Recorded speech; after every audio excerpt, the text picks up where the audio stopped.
You're listening to Funk with Fate, a show about being a body and cultivating pleasurable relationships with everything. And I'm your host, Mackenzie McCormick. This podcast will explore how our embodied experiences connect us to the world through astrology, philosophy, dance, magic, and anything that invigorates our aliveness. What makes us feel the most alive? Big inhale, big exhale. Now let's get grooving. Hello, Hottie, and welcome to the show. Right now, it is 3:28 p.m. Eastern on Sunday, July 30th, 2023. And right now, it is the very final moments of Scorpio rising. And right now, the moon is in Capricorn, slowly making that way to a full moon that we're going to experience in the next couple days. Today, we are exploring the moon in so many different ways and so many different avenues, but when you get down to the heart of it today, it's about the moon. And today, I am so honored, so thrilled to have Carol-Anne on the show with us. Oh, I'm so happy to be here. I always love being with you and interacting with you in every way that we interact. Yeah. In truly every way. This is real life bestie, y'all, as has been the theme on the show the last couple episodes is real bestie on talking about real bestie life things. And yeah, Carol-Anne, go ahead and tell us about yourself. Tell us about, your practice, your studying, where you're from, where you live currently, anything that you're comfortable sharing about yourself to let everyone on the show get to know you, a fraction of how well I know you. Okay, well, astrology-wise, I have been practicing astrology for 4 years. I'm mostly a traditional astrologer. My main teachers have been Sam Reynolds and Jason Hawley. I also learned so much from my peers and all the people that I'm in community with. I am versed in natal, electional, and horary. Let's see. I live in Winnipeg, Canada currently, and I work as a brief intervention play therapist with families of preschool age children. My background's in developmental psychology, and that also informs quite a bit about my astrological practice as well. Yeah, Carol-Anne is an all over rock star, basically, y'all. Truly. And I guess let's just go ahead and tell the pod how we met and how we got here, which is we connected through Ascendant Assemblies. Massive shout out to Kelsey Rose for starting Ascendant Assemblies. And that all started whenever the South Node was going through Sag, and Kelsey wanted to get more Sag risings together to talk about it. And then it blossomed into this entire rising sign meetup group. And for us, we're lucky because we're also the Sag risings that were a part of the very beginning of this. So we're the blessed ones, truly, who've been there from the jump. And we connected because we have a very special chart signature that we'll be talking a lot about today, which is we have the same moon placement, just a couple degrees apart. Our moons are very close, and our moons are both in the whole sign 12th house of Scorpio for both of us as Sag risings. And I remember the very first meetup that we connected and we both recognized this. There's this knowingness in my soul that I was like, this person is one of mine. Mm-hmm. This person is one of my people. There's actually no escaping now that we have such an intimate way of relating. Yeah. Yeah, I remember our first couple conversations outside of the meetup. I definitely knew it wasn't something casual. It was okay, we're with each other in the hard stuff. We got in through the hard stuff. So it's I know that you're dwelling in the 12th house. I'm often dwelling in the 12th house. And it was really nice to kind of have that relational container throughout all of the those bumpy rides from 20, I can't remember when Ascendant Assembly started, 2021 into 2021 into 2022 into the whole nodal shift. Yeah. It's wild because those like first couple conversations, I remember feeling the same thing and being like, oh man, I can't really be like super weird because I don't know this person like super well yet. But like, how do we both express that we're like in this for life together already? And it is such an intimate, dark place, which we'll talk a lot more about the darkness of the 12th house, but it is such a dark place that to feel so intimately seen by someone who's going through the exact same thing, is so powerful. And I guess before we say anything else, I will go further. Every single person in this life deserves to have a friend that has their moon in the same sign and house as them, truly. No matter where your moon is, you deserve someone with the same rising sign who has the same moon. There is an intimate knowingness and vulnerability that you're able to get to without having to work for it. It's beautiful. And I can't emphasize that enough to all of you that are listening right now from the very jump, that will be one of the most special relationships of your entire life. And also, funny enough, I remember us talking about specifically the nodes and, the South Node in the first transit. And I remember both of us thinking, oh man, this is garbage. This is so hard. And then the South Node moved into Scorpio and like started getting close to our moons. And we were like, oh, we thought that first house transit was hard. That was cake in comparison to what this is now. Like it was nice to connect with you because I was just like, is this just me? Like, am I just the only one that's having a hard time? I'm going to check in with Mackenzie, my, lunar bestie. How is she also going through a hard time? And it was like kind of comforting to know, like, I'm not alone in this. And like that knowing is like, it's in the bones where we don't always have to talk about it. We talked about it a lot, but like, it doesn't necessitate words on top of it. Absolutely. It's like in the muscle tissue, it's in the bones. It's like, oh, I feel it. I know you feel it. And sometimes that's like just enough. That's enough. Yeah. That happens a lot because there have been many times that we've both said that and been like, oh, I was thinking about you the other day, but like I felt you. Like I didn't need to text you. I already felt you. Which is something that I feel like, I don't think we take it for granted at all, but I feel like it is something that could be potentially taken for granted, that inherent knowingness that just gets so comfortable that you're like, oh, I already feel them energetically. Because a lot of times when you have friends, especially long distance friends that you don't talk for a while, and you can feel the growth and you can like feel the time almost like separate and like things shifting, that has never once ever happened for us. And I truly believe never will, because no matter if it's been a few days or a few hours or like a week or so or more, which really doesn't happen much anymore, to be honest. But like there's never any gap, because it's like that feeling and that relationability is still there and still in a foundation. I think when you connect with somebody through the moon, like it inherently becomes close, right? Because the moon brings things closer. So it's like, even if we don't speak and we go, I mean, we really only see each other once a year at NORWAC, which sometimes I'm like, really? That's it? And we like we're working on it. Yeah, through ascended assemblies, but you always feel really close to me, like near, proximate, like occupying like the same time, even across distances. Which is truly hilarious, because we do live very far from each other. When you look at a map, it actually is quite far. Literally at least a country away, many states, because Carol is a badass Canadian. But yeah, so let's just talk about the moon. Let's go in deep on the moon herself, because we've talked a lot about, how she brings things close and this vulnerability and this intimacy that she facilitates. And let's dive deep on the moon herself. And so specifically, whether you listening know this or not, the moon finds her domicile in Cancer. She literally loves it there. And she is exalted in Taurus. And so, opposite of Cancer is Capricorn, which is beautifully, poetically where the moon is right now for this conversation. Beautiful. We love it. And then opposite of Taurus is Scorpio, where the moon has her fall.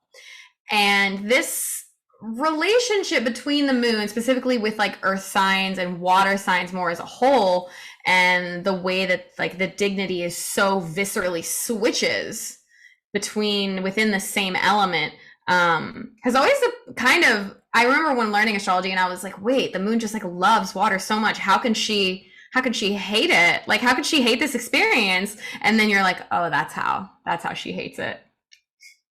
Oh, wait. Something that I think a lot about the moon is, I mean, I'm a very visual person. Like I love to just go outside and just like see her every time that she's in the night sky. Like that's kind of how I orient myself is like, am I able to track the moon? Like, can I see her? I can see her. Okay, I'm okay. I can continue on this walk. Everything's fine. But it's this like rhythmic inconstancy because it's like it's always changing, and that's the one constant about it. And lately when I've been thinking about the moon, I've been really like hanging on to, you know, the fact that she has craters and she's impacted. And when you're with somebody in their lunar place, like you're in the space with them where they have like had things happen to them or like where they have been impacted, you know, like the wounds and the scars, and like still the moon glows, right? Like it's still, I think it's like it speaks to like the very human experience, like it's very close, very proximal. And also just like so like the mundane is so poetic. And I think sometimes that gets lost when we're talking about like, you know, Jupiter, the sun, like things that are further away and like and louder and bigger. Right. Yeah, things that are like that have more, you know, more gusto to them, that put themselves on you in a way, as opposed to the moon, who's just like, you can put yourself on me, you know, I will receive it. I'm not going to be the one that puts it onto you, though. It has to be the other way around. That beautiful translation ability of the moon to take something and then, you know, reflect it back towards others. What you said specifically about, you know, the mundane was making me think of the moon's joy in the third house, which, you know, beautifully, the start chart for this podcast was like moon and Capricorn in the third. And there was just all of these like lunar layers to it that I was thinking about whenever we ended up deciding on this time, because for those who don't know, who haven't been privy, Carol-Anne and I have tried to record this podcast, I think three or four times now. And there's always something that has gotten in the way, because we initially were trying to record this before the nodes actually shifted. And I kid you not, I had some of the worst headaches, migraines, stomach aches on these days that we were supposed to record, that I would text Carol-Anne and be like, my body is dying. Actually, we can't record today. And it was so frustrating. As a person who has done extensive work with my moon and also my Mars, that's another piece of it that we'll get to feel like in this good, like reciprocal relationship with what my body needs, to have it smacked in the face and be like, sorry, I'm checking out for this few hours that you thought you were going to be productive and talk about me. Sorry. And I texted you and was like, man, it really just feels like the universe needed the nodes to shift for us to talk about this. It needed that pressure to be actually released from both of our moons for us to be like, and we can breathe. And we can breathe now. We survived. We got onto the other side of it. Which really, yeah. I mean, like, plot twist. I thought it was hilarious that like the Scorpio moon people were frustrated that their bodies were getting in the way. Like, I mean, plot after twist. the first, like, the first two times, I was just like, oh, I really want to do this. Like, I got sick, you got sick. And then the third, fourth time, I was like, this is just comical at this point. Like, it's getting to be an astrologer good that is so not good right now. Yeah. As a lot of the times the astrologer goods are in fact not good.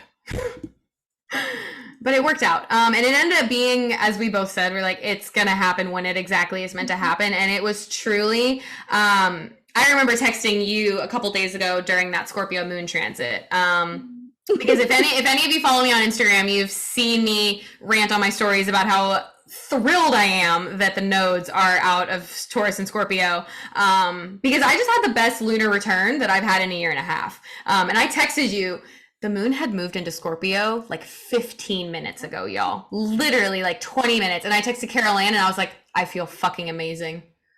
I could do anything right now. It's been 20 minutes and I haven't shed a single tear and I feel great. This is the best lunar return that I've ever had. Yeah. in the last year and a half, I guess. And so it was just wild how different it felt. And we had talked about it. We're like, we know it's going to be different. We know it's going to feel different. But the visceral reaction of feeling our moons freed from the South Node finally was unlike any weight that I had felt lifted off of me before. Yeah. I noticed that really strongly, but it was almost like a stepped process for me. Like I noticed when Saturn left Aquarius, I was just like, oh, those Scorpio moon transits are not as grueling as they used to be. And then when the South Node left, I was like, oh, I am actually like ready to be awake. I'm ready to be awake in the diurnal world. And, you know, like in my 12th house Scorpio moon way, like, okay, I can. So it was definitely like a step process.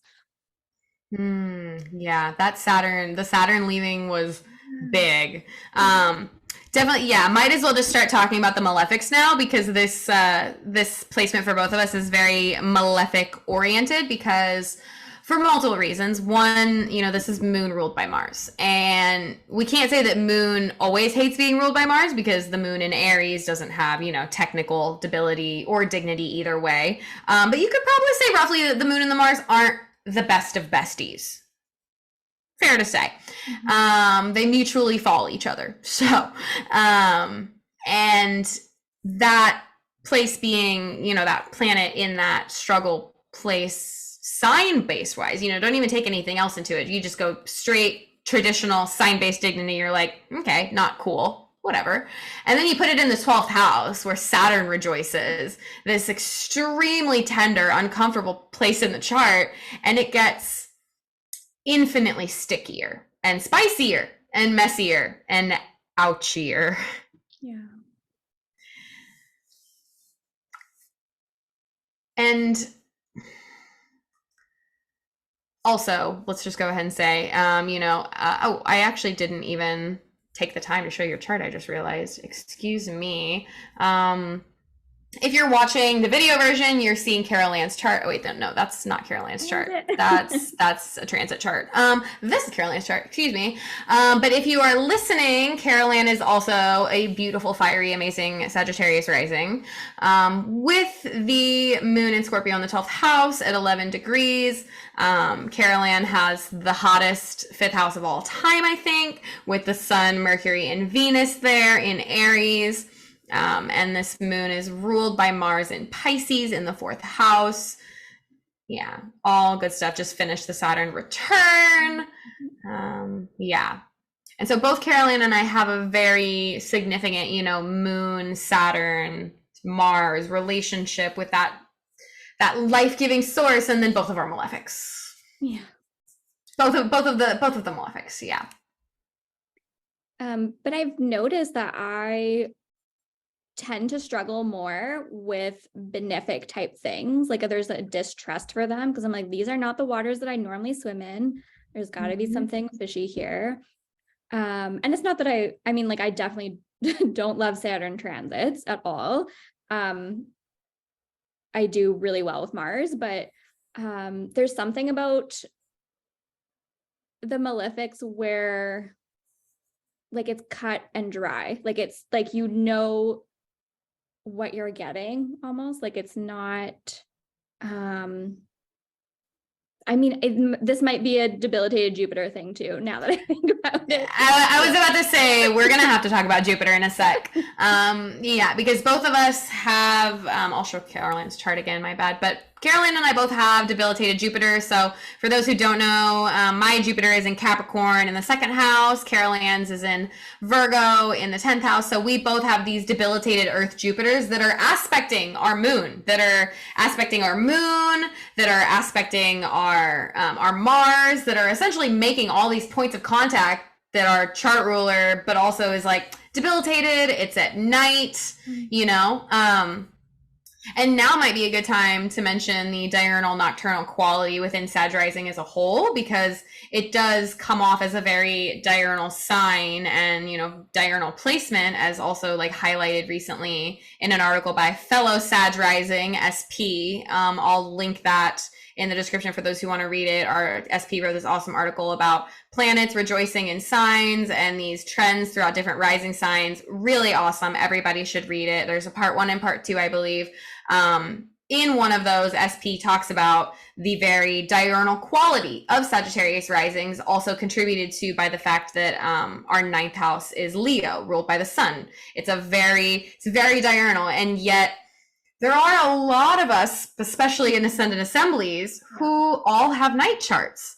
And it's so beautiful and interesting that so many of us have found each other and essentially had to find a way to balance our diurnal expectations and essentially the expectations that the world almost feels that it has put on us, with this very, very mushy nocturnal nature that all of us have. Yeah, I've noticed, especially in the meetups, like there's kind of a theme, or there's been a theme. I don't know if this will continue. I wouldn't be surprised if it did, about like you're saying, diurnal expectations, and then like us trying to wrestle with, okay, but does this match up with me following my instincts? Because that seems to be the thing that we're like a little bit more tuned into, or we're more comfortable listening to. And then it's like, how do I reconcile when, because the diurnal can be so strong, like so strong, so loud, so all encompassing. And then you're there to kind of like either defend your instincts or act on them when they go against kind of what the world expects of you. And I've noticed a lot of people like wrestling with that and noting like how they change in relation to responding to that dynamic. Yeah, because that contributes to like those, those expectations, and then also those like kind of you're challenging your own baseline, like how you already operate and how you already function.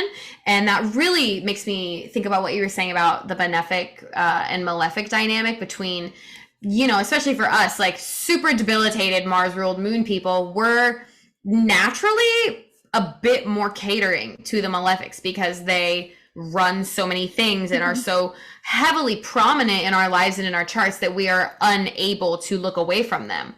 And then you have the benefic side of thing where it's like, these are the things that maybe the world thinks you should want, or these are the things that maybe the world wants to provide you, yet that's not what you're used to having or being, that's not the hand that you're often dealt. And so if you are in those different circumstances based like, depending on things being highlighted by transit or eclipses or whatever it is, and you're like, wait, this is supposed to feel good because this doesn't feel good, because that colloquial good is not as objective as people think that it is.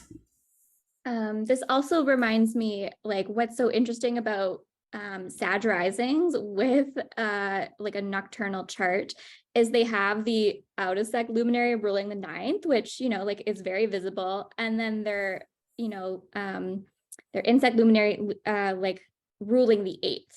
And a lot of us have a lot of 8th house stuff going on. And yeah, that also just makes me think of like the contra intisha between Sag and Cancer. And like those two houses for Sag rising are always going to be like quite intimately tied. Like you can't like unwind them from each other. So there's always like a point of contact, even if we can't see it, because that's what intisha and contra intisha is like a conjunction or an opposition that is not a bodily one. It's like sharing time and sharing space, like across the eclipses and solstices. But yeah, Sag risings having the contra intisha in the 8th house, and for nocturnal charts, that being like so important. Yeah. And it just ends up being a place that you stay and find yourself. And I think that we've talked about that a lot, especially with our moons ruling that from the 12th, and how all of those water transits get to be very touchy. And I've often felt this way for literally anybody who has a moon anywhere, which is that water transits are super important for the moon wherever your moon is. And how that those can be just really, not to be cheesy with the water words, but it often feels very like gushing. Like there's often a lot that like bubbles up emotionally in those like super heavy transits. I remember it was a little bit ago, it was before Mars has moved a couple signs, but when Saturn was in Pisces and Mars was in Cancer, those water moon transits were insane. I remember crying so much, like moon in Cancer, Scorpio, Pisces. Like I remember like literally any water transit, and there was like the Mercury situation too. Like I remember just being so emotional, so emotional, and like not being able to like even wrap my head around my emotions. I was just like, these are going to be feelings and they're going to be felt, and that's what it's going to be. And that does make me feel about make me think about something that we've talked about that is very unique to the experience of letting yourself like get lost in the emotional sauce. Because we've both been very hard on ourselves about it at different points in time. And then we've also had different points of like acceptance, and then that cycles as it always does, with, you know, being unapologetic about how much time we require to feel. And just the nature of those feelings being literally a depth that you just go down. I spent like a good 5-6 months like in true Sag rising fashion, just like gallivanting across Europe last year. But I spent so much time like on the ocean, on the sea, and I was just noticing how different life is like underwater, like physically like underwater or next to the water than it is on land. Like light moves differently, like gravity works differently, like everything is kind of it's not like turned inside out, but it's not the way that we usually live. I'm just thinking too, like about how the fact that our planet's called Earth, but it's mostly water. But it's mostly water, yes. But we're so like Earth focused. So like when you are in those watery moments, when you are in your feelings, you're like, sometimes we get overwhelmed because it's like, I don't know how to do this, because so much of our culture is about doing the Earth things, right? And it's not about the feeling. And that's why it can be like so discombobulating, and it can feel really scary because it's very much the unknown. I don't know what I'm gonna find here. A lot of the ocean, as we've recently heard, is so unexplored, right? We have no idea what's down there. Exactly. And things like physics work different. So it's just like when you're in it in an emotional way, it's just like, I don't know if I have the tools, because I'm not always practicing these tools in the other parts of my life where I can be like a little bit more rational, or I can be like a little bit more logical, or I can go do the things. This is probably the time to talk about exaltation and fall, and specific with Taurus and Scorpio. This feels like the perfect time to talk about that, because it is said, oh man, I wish I had the quote in front of me. I looked for it and I couldn't find it exactly, but it's, you know, said that with the moon exalting in Taurus, the moon is the life giver. So if that is where the moon exalts, then nothing can fall there, because it is the moon's exaltation. And then you take the opposite of that, the not so glamorous version, and you have the moon in Scorpio, the most fallen, literally, like they say, the most fallen, most struggle, most challenging place for the moon, in this place of fall. And then that absolutely means that there is no other planet that could possibly ever exalt there. And so it leaves you with this axis that feels almost like there's a bit of unfinished business. And you're like, well, what do you mean? Because if you look at all of the other like fallen exaltation schemes, you know, the planets have an axis that they exalt and fall on, and it has to do with the like planetary relationships between them. You know, that's a whole other topic altogether. But the moon doesn't have like a partner in crime on the Taurus Scorpio axis. The moon is pulling that exaltation and fall weight single-handedly. And the way that there is absolutely no planet that can have this high honoring place in Scorpio, because the moon has such a hard time there, very poetically speaks to the way that this unknown, this depth of feeling is absolutely terrifying to a lot of people. That this absolute darkness that the moon descends into has no way to give life to anything else, which, to be honest, a little depressing for natal Scorpio moons. When you think about it, you're like, wow, great. Yeah, I read that quote recently. I think it's in Rhetorius. Thank you. I didn't want to say that because I'm doubting myself a lot with all of my references today. So thank you, because I was like, ugh. Yeah, I'm pretty sure it is. And I think it's because, yeah, like you said, like the moon is like the chain of events, like it rules all matters, right? Like when you calculate the lots, it's like the lot of fortune. So where, you know, the moon is fallen, nothing else can be exalted because it's all the things. It's everything. It's literally like your body. And I feel like that's like the thing that people often forget is the moon is this primordial being that is truly so life-giving, that starts like, you know, and people often say like moon, Cancer, mother, they make all of these connections because that is where we were given life from. You know, there was no life without someone being a mother to give that life. You know, of course there's all types of science as well with like embryos and IVF and all types of things that you can do, but there is still this need for the creation to occur in some way. Yeah, like we all come from somewhere. Like we all come from like a lineage of people. We all come from a place, and we are never just like raised alone in a vacuum. Like we actually depend on other people and environments to be well for us to be well, which is like interesting when then you have the moon in like signs of malefics. Because it's like, oh, maybe this isn't the place where growth and ease happen. So like, how do I grow and create connections where I'm constantly reminded that I have to defend myself or that there are threats everywhere? Like that, I think, understandably causes like a lot of stress on the body. And yeah, when your nervous system is constantly activated and you're in that, you know, fight, flight, or freeze mode, and you're trying to discern which of them is the right response, and then eventually you literally might just end up doing nothing and just being stuck in froze because it's so overwhelming and there's so much being that your body essentially has to absorb information wise for you to then like process it and act on it all at once is so much to ask of yourself.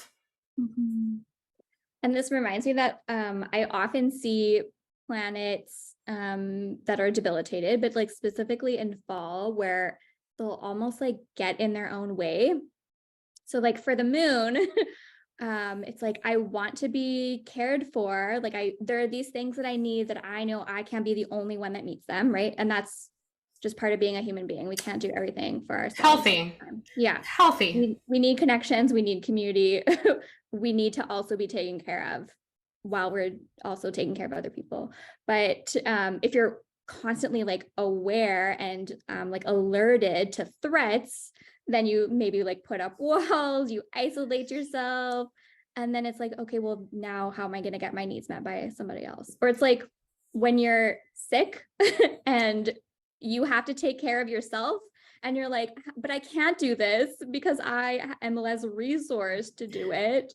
But now I have to like make myself soup. Like you mean I'm fighting for my life and my sanity right now and I have to literally open a can?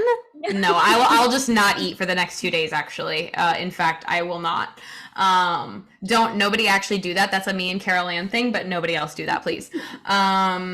Yeah.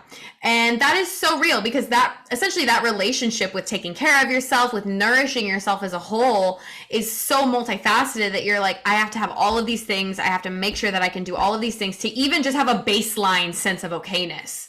And I feel like you and I have both talked about that a lot, which maybe dignified moon people don't understand this or don't have this experience of very viscerally feeling every single act that you have to do to still be a functioning body, to even exist foundationally, to do anything else. That those like simple life things for debilitated moon people literally are like the end of the world. Like end of the world, like some of the hardest labor that we have to do, which speaks to the Mars rulership for sure, because like not just the Mars rulership, but Mars, like the nocturnal, the water nocturnal sign of Mars, and that just frustration, because Scorpio and Aries, you know, the comparison, we both have planets in both signs. So I mean, everybody saw Carol-Anne's chart earlier, and I'm sure everybody on the pod knows that I have Saturn in Aries. If you don't know, hi, I have Saturn in Aries. And so Carol-Anne and I both have this like extremely intimate relationship with Mars ruling super, super important things in our chart in both of those Mars signs. And the contrast between them of that Aries energy of just going for it, just moving, compared to the Scorpio need to wait, to simmer, to find out what's going to happen, to really just like wait it out. And that of it sometimes for our moons can just be like waiting it until it never happens.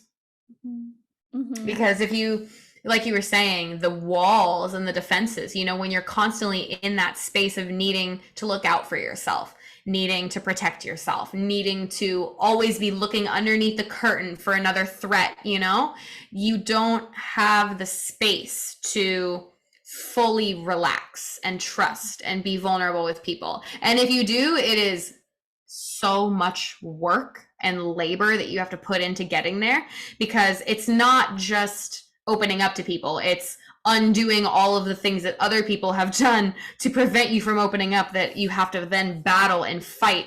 And that is, in my feeling, one of the like very key things about this moon placement is that vulnerability is a fight. And every single person that you become intimate with, that's one more battle in this greater war of comfort that you are constantly fighting, because there's never enough. There's always, and that's kind of the moon thing as a whole, like having enough, you know, being able to provide enough, being able to have enough food, comfort, all of those things that give you that sense of security, because each person's definition of enough is very different. You know, what makes each person feel comfortable and safe and secure, that enoughness is very different based on each person, based on their individual moon. And it can also change over time within a person. You know, we go through cycles where I like may need some more of this at this point in my life, and then another point in my life that changes. But this reminds me of a very Scorpio moon thing of like the actual pain that like I have to do all of the lunar things every single day. You know, like it's not that I have to do it.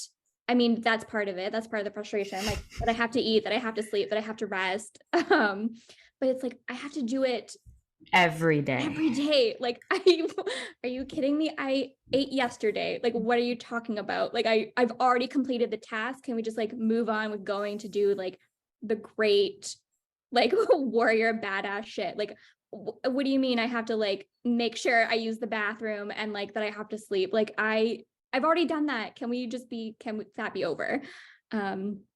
But I think that's so annoying. It's really annoying. And it's like constantly being reminded that you're tethered to a body that is dying. I mean, it's a very malefic. I was gonna say it's a very Mars ruled moon experience of every single day being so aware that you are putting everything you can into this meat suit to make it keep working for you just to fucking die. Like, what do you mean? I don't get to do all this work and then keep it forever? No, sorry. That's the moon human experience of it being, you know, here and then gone, waxing and then waning. You're alive and then you're dead. And it's like, what the fuck? I just worked my ass off. I made the best meal. And you mean I only have leftovers for one day? Like, it's just so annoying. And I think it's also really funny that before we started recording, I was like, I think I need to go to the bathroom. And then my body was like, yeah, you have to go to the bathroom. And it was so wild because we're about to record and I'm like, sorry, I have to go be a body. Yeah. And spoiler alert, as I feel like everybody, if you've listened to any of the podcasts, you should know that literally the intro baseline of this podcast is that this is a show about being a body, and that I would not have any tangible recollection of what that meant if it was not for my Scorpio moon in the 12th house. That the painful daily experience of being a body, and like not just pain like ooh aches and pains, but like the emotional pain of knowing what you have to do, like not just physically to like feed and nourish and sleep. Like sleep is its own thing. What? I hate sleeping. Like I love sleeping, but I hate sleeping.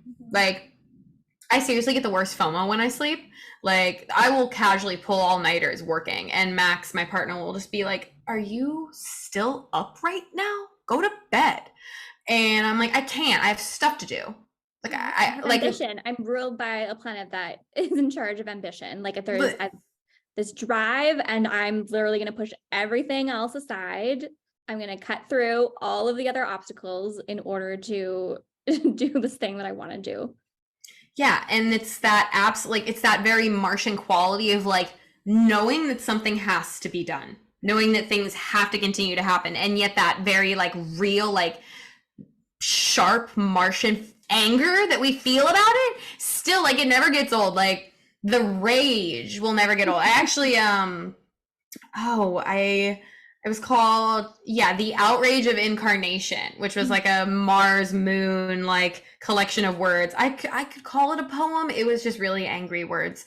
There was essentially like a very moon Mars relationship of like being so upset that I have to be alive, and also being so upset that I have to keep doing it, and yet also being so upset that it's just so easy to slip away. And that if something is so beautiful and poignant, that it should be easier to hold on to, that it should be easier to take care of. But that fragility is part of the beauty. Yeah. Yeah. Death is the mother of all beauty. It is. It truly is. And it's like, it doesn't ever stop hitting. Like there's no, and I think that is the very fixed quality about the fallen moon, which is that we are well aware that this is what it is, and that this is how it's going to stay. And although, yes, there's waxing and waning and things do shift over time, we are intimately aware that like, this is the feeling. This is it. This is the feeling that I have. Yeah. And also knowing that we're very likely to get stuck in the icky feelings, and that's a big reason why I'll often push them away, because I'm like, I know once I go there, I'm gonna be there for a while, and I'm gonna have to wrestle with things that aren't comfortable, that aren't sweet, that aren't pleasant, that aren't like hopeful. I know that this is a place that I'm gonna have to dwell, so I don't want to go there unless I like am really prepared to commit to that. This is totally the time to talk about the cocoon. Yes. Any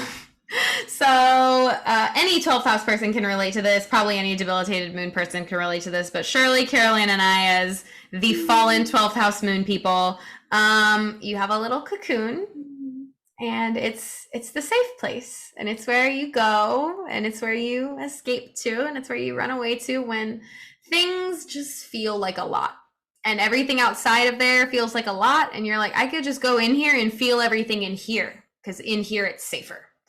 And I know that for us, I know I can speak for myself for sure, which is that I have cultivated such a healthy but also addictive relationship with my 12th house and my cocoon, where I know that it's always there. I know that it's always there to support me, but I can very easily get too comfortable in there, and why would I ever leave?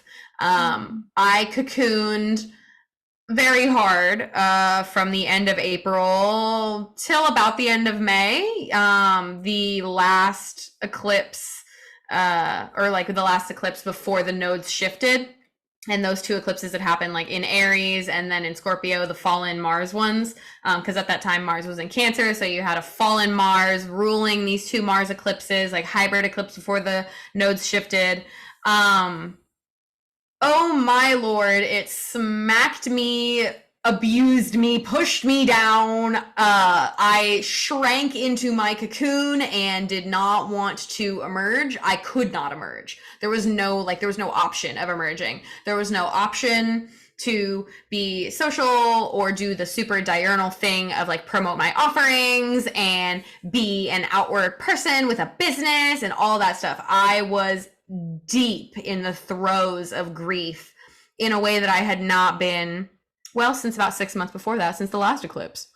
But it still felt so jarring, especially to know that we were nearing the end of the eclipse cycle and to feel that pre-shift start to happen of like, oh, things are now churning, things are now changing. It was so painful. It was so painful. That was also around the time of like the anniversary of my dad's passing. Something that we've both talked a lot about that I figured we would probably bring up at some point in the episode, but who knows if it'll be now or later that we go deeper. But the reliving of grief is something that I think a lot about with the fallen moon, because the moon remembers everything. Whether you consciously think that you are remembering it or not, the body remembers. Also, important time to reference and mention, if anybody here has not read the book, The Body Keeps Score, or Your Body Keeps a Score, read that book. Prepare to cry. Have tissues ready. Because there's truly no sense of memory that your brain can do without your bodily sense of remembering. And for a fallen moon, we viscerally remember every pain that has ever pained us. And with any, smallest of triggers, that pain can come rushing back as if it was the initial pain again, which is something that I feel a fallen moon gets very misunderstood with, because those depths of pain are always there. They're just not always real time forefront of our mind, but they're always there and our body always remembers. And there's something very, very vulnerable about that we don't even want to recognize sometimes. Like, why would I think about that? That sucks. But then it comes up and things are brought forward again, and you're reminded, oh, those feelings aren't just done, dusted, settled. Those feelings are still alive, vibrant things that even though it was a past experience, it's still relevant to now. And those pains are still informing the way that we are making connections and the way that we are approaching connecting as a whole. This reminds me of like moon in fall. I think that a lot of us that have this placement know that we're really sensitive. I'm not sure if everybody else in our lives knows that, but the bait and switch that so many of us have done on our loved ones. Actually, I have feelings and those really hurt them a lot. And that really hurts, and I'm gonna cry about it for the next hour, so that I can just get it out, because it just gushed and rushed over me at once, and now there's no leaving, and we have to deal with it now. Yeah, but it like when I first kind of got into astrology like 10 years ago, when I learned about having a Scorpio moon, I was like, oh, this is why I don't relate a whole lot to my Aries placements. And it was specifically that word sensitivity that kind of got to me. And I know that like culturally we understand sensitivity as like being quick to cry or like having lots of feelings, but sensitivity, like if you think of an instrument that is sensitive, it means it picks up things that other instruments will often miss. And it's not that it like blows it out of proportion. It's just like it can tune in to what other people or other instruments are miss. Or like I think about like if you burn yourself, so your skin underneath the burn part is more sensitive, and it's really gonna feel like a little bit of a breeze, or it's really gonna feel like part of your sweater is there. Like it's can able to finally pick up other things. So yeah, that's just like my little thing about sensitivity. And also like this could be you want to say something? Yeah, because this is making me realize how when people say the word sensitivity, they think of the Cancer Taurus versions of it. They think of the dignified moon versions of sensitivity, the, you know, the being there for people, the comfort, you know, whenever you're with others, and that, like how you're saying that, quick to cry or quick to like show your emotions, to outwardly emote towards people. And the complete flip side of that, which is the moon in Scorpio and moon in Capricorn experience of sensitivity not being just this always like this outward thing that you put on, like that you show, but something that is much deeper rooted inside of you, that you have to then unpack all these feelings to then even approach it as a whole. Right. Wow. And then this is where like we're feeling things really strongly. A lot is happening very internally. And then we decide based on how we want to maintain the relationships that we have. Do we want to maintain how other people see us? What do we show out of the things that have affected us? So there really is like so much work being done, like 1 in the brain, 2 in the body, of like, okay, this is this big world that I feel. Now, can I discern, like I'm going to discern how much I'm going to reveal to specific people, because we're not just revealing everything to everyone. It's like this person in this context gets to see this part, how I was affected, how my moon was cratered, how it was impacted, which is a very martial type word to be impacted. Yes.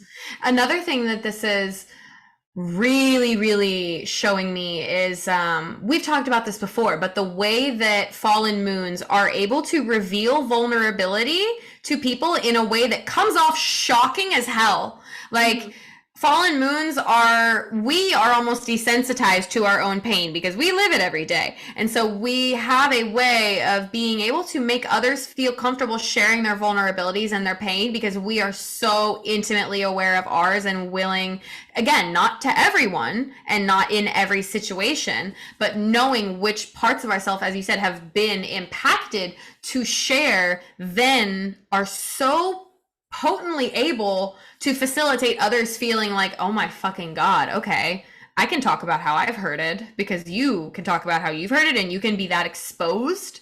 Oh, then I feel comfortable and I feel confident enough to also be exposed in that way, which can lend itself to some very, very beautiful connections. You know, moon connections as a whole are so sweet. And even when they feel so sticky, they are still so sweet. And so that knowingness runs deep, and that ability to share with others, you know, what has wounded them, that fallen moons are really, really good at, honestly, like really good at being vulnerable, which is kind of a double-edged sword because we, you know, can be too vulnerable. And then that goes off the deep end, and then you then feel, okay, my vulnerability was potentially not appreciated, or even, you know, at worst taken advantage of or weaponized against yourself. And that's when, how we were saying, all of those defense mechanisms come up, you know, and then it leads to, why would I ever be vulnerable again? Yep. Yeah. I often say that, like, never again. Yeah, absolutely. I think it was actually, about how in multiple of our previous relationships, we're like, I'm never doing this vulnerability thing ever again. Actually, never again.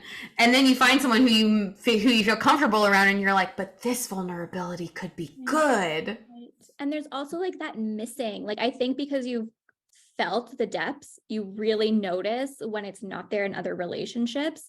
And there's like this craving almost, like, no, like I can't do small talk. I can't just do casual, like easy breezy things. I mean, like with certain people, but like I actually really crave that really deep emotional intimacy. And I think this is nocturnal Mars.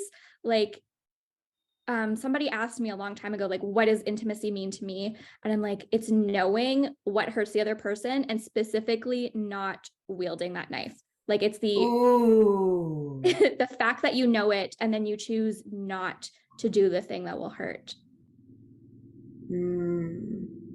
Spoken like a true Mars-ruled moon out here. Because it's so real, because that is like that is the deepest form of intimacy, is knowing someone well enough to know what it is. Yeah. Which does in a lot of ways speak to, I know that I've said this many times, which is the same moon sign vibe that you get with people that have the same moon sign as you. Like, you just, it's a knowingness. You just feel like you know them without having to work for it at all. And that sensation with a fallen moon is just so unspoken, of like, energetically it passes, and you know that there's so much that you have had to go through, to fight, to battle, to get to the place of vulnerability that you're at now. It's like you had to fight for it. You had to fight for that ability to even get to be open. Yeah. And I think that's what's so special about being with another fallen moon person, is like, I know how much work it takes for me to like get through the things that I have had to get through, especially because I feel them so strongly. So with other Scorpio moons, I'm like, okay, there's another person that I know is like reliable and loyal and can actually handle the shit that is really, really hard. Like, they're not gonna like weather or buckle under the pressure, which is so comforting, because like often a lot of the times my worry is like, my feelings or what I'm going through is too big for anybody else to handle. So then I have to isolate. So then I have to like go into my cocoon, because like it'll be too much, or like it'll be too painful for other people. And yeah, it's painful for me, but I can handle it. This is my life. Like, I've literally done this for 30 plus years. Like, I know how to move through this grief. I think that it may kill another person. So I'm gonna, which is like that protective part. Like, I'm, protecting my feelings, but I'm also protecting other people's feelings. And, like, that's not always the best thing to do, because we kind of deny or deprive people the opportunity to show up for us, or for them to like exercise their moons. Because we're so protective over ours. We like, what, and it does have the feeling of like, why would I let you try to moon me when I can moon myself best? And especially how you were saying, that like protection factor and that being able to handle it makes me think of if you can't handle me at my 12th house Scorpio moon, then you don't deserve me at my Sag rising. Exactly. Yeah. The Scorpio 12th house is the price we pay for being Sag rising. Truly it is. Yeah. There is a deeper piece there about like every 12th house, that you have to pay the price to before you can like fully be the Sag, like not just Sag rising, but any rising, like the 12th house price you have to pay. It's just a little steeper for Sag risings, especially ones that have the moon in the 12th.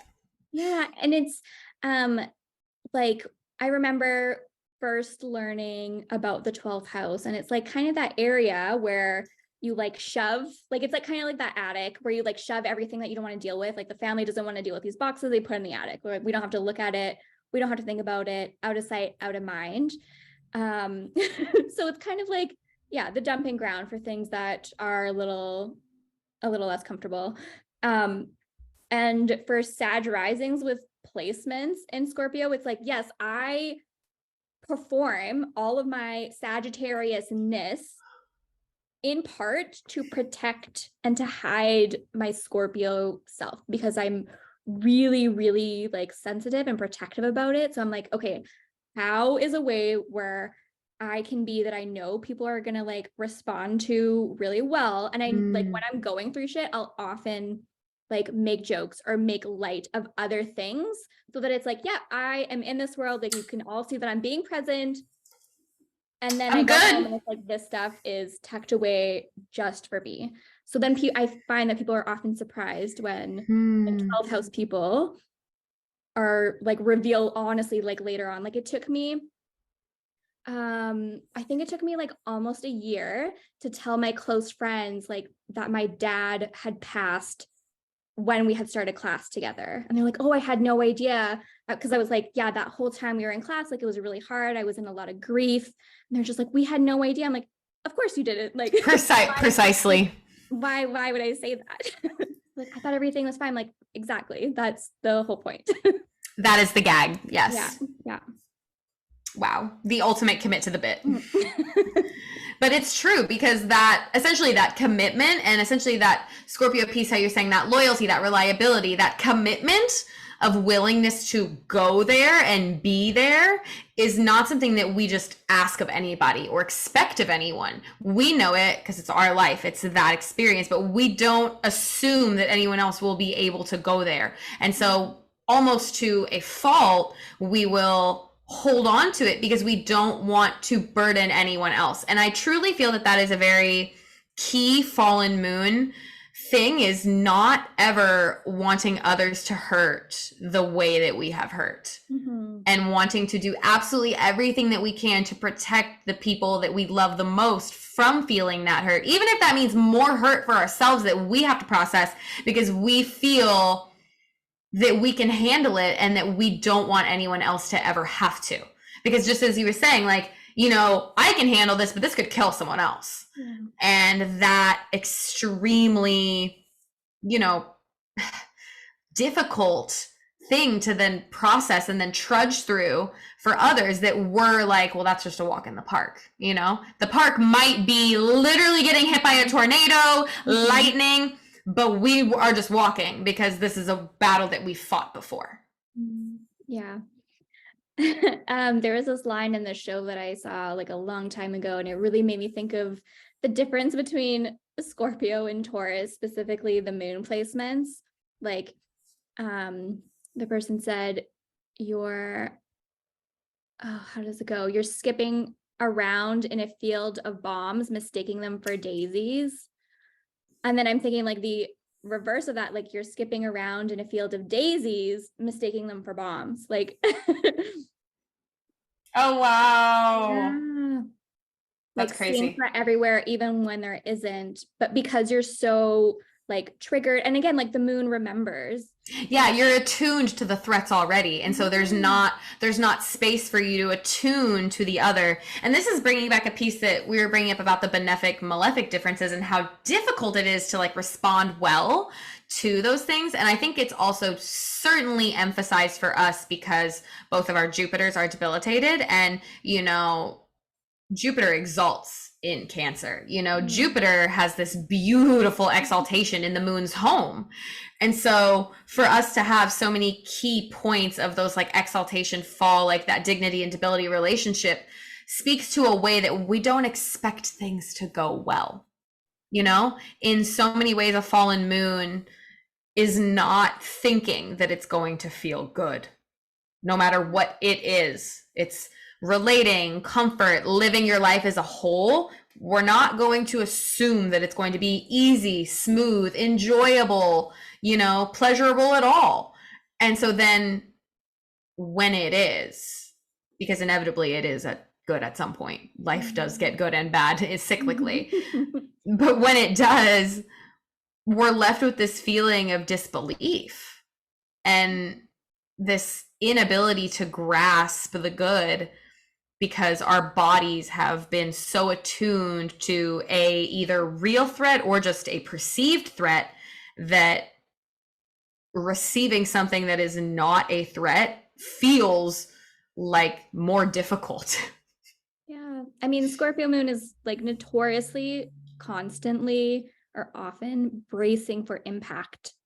Like it's assuming that it's going to have to like put on its armor and do the battle, like even when things are okay. And it's not that when things that are good happen that we don't want them, but it's like, I don't know, I'm not as familiar with this. Like it's actually uncomfortable sometimes to like be well fed and well rested and have support, because it's just like I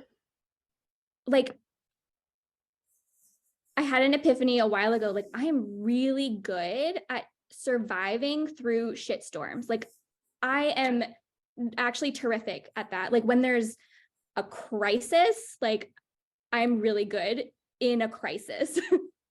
But when it's like the tornado stops or like the storm goes away, then I feel myself like unraveling. I'm like, I was not built for this. Like I was actually not made to survive when things are okay. Like I was formed in the fire. Like that is where Literally. I gained my skills. So you just expect me to skip through this field of daisies and think everything's fine? What?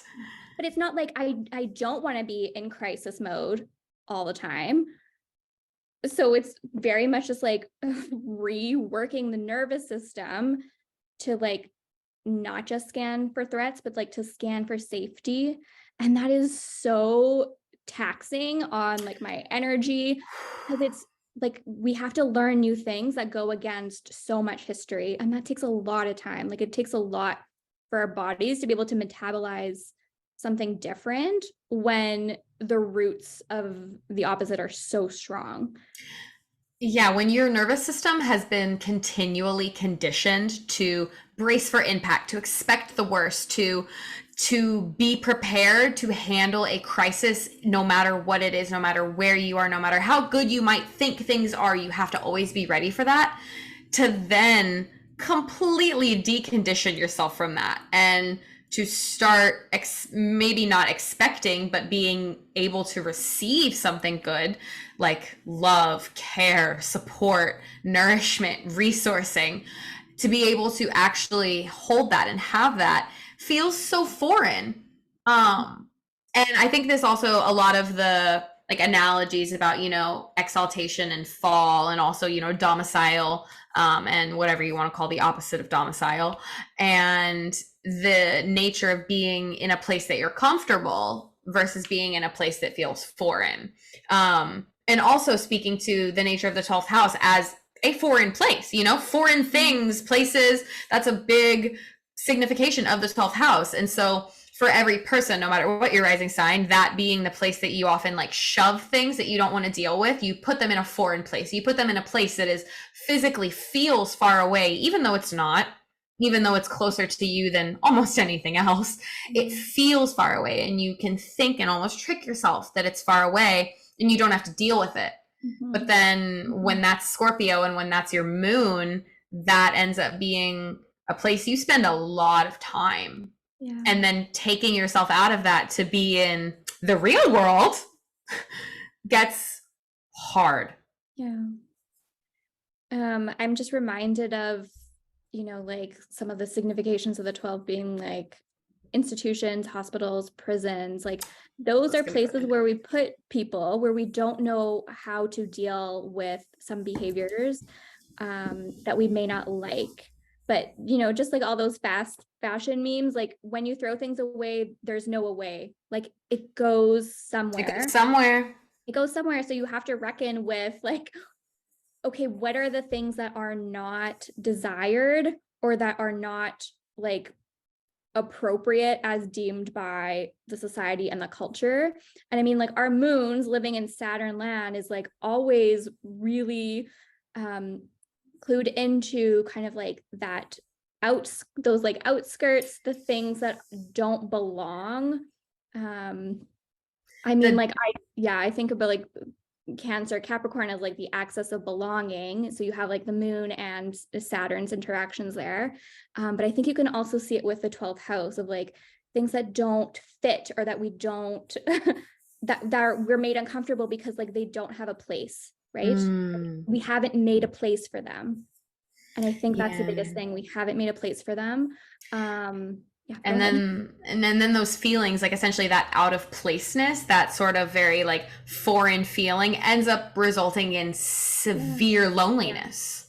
You end up so solitary, you end up not being able to rely on anybody because there's no source of connection. And so literally you are this pillar out in the middle of nowhere, fortifying yourself. And it's, you know, Saturn's land is freaking lonely. Like it's not, you know, the 12th house is certainly not a fun place, you know. It is one of the dark houses. It's one of the bad houses, you know. It's certainly one of the unfortunate houses. Put every negative adjective on it, you know, all of the ancient astrologers have. And so there's no one that's ever been like the 12th house, it's a riot. It's certainly not the 5th. And so being this like very Saturnian place just by nature, it ends up feeling so cold. And then you put a moon there that's already a little cold in the water and already feeling a little desolate, and it becomes even more ostracized. And reminds me of the like cartoon videos when you see an iceberg break off, because like it doesn't happen this quick in real life, but you see the iceberg break off and you see it like really quickly floating away. Like the person on it just like, oh, like as it goes. And I think of that visual of like that iceberg break, and then like you're slowly drifting out, and then you eventually like drift out into stillness, and you're just out there far away from all of the others, just like trying to make it on your own. Yeah, I've experienced the 12th house as like both a really, really negative place and a really positive place, all depending on if I choose to go there. Like if I don't choose to go there and I'm placed there, or that's the experience, I am miserable. But I think this speaks to like the 12th kind of squaring, the 9th and the 3rd, which is where the sun and the moon have their joy. So like agency is a big part. Like people that are put in like hospitals or put in prisons, there is a profound lack of agency for the people that are incarcerated. But you compare that to like the 9th house experience of like, I am choosing to go on a spiritual journey across the world, and both of those experiences might result in a completely new worldview, but you either chose or did not choose how that went, and it's very different. Yeah, my teacher Sam talks about like the 12th house is like the padded room.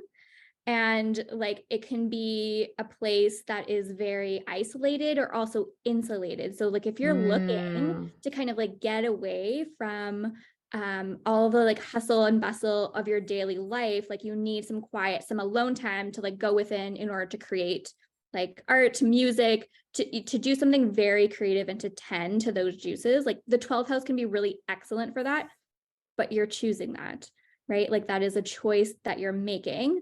But when it's made for you, and it's just like, yeah, I don't necessarily want to be alone. I don't want to be removed from my roots. I don't want to like be so far away from that connection that I would feel otherwise. There's also the experience of choosing to go into your 12th house based on something that was actually not your choice, but that was not good. And it ends up kind of skirting that middle ground of like, yeah, I'm choosing to escape, but it's not for a reason that I would like. Right.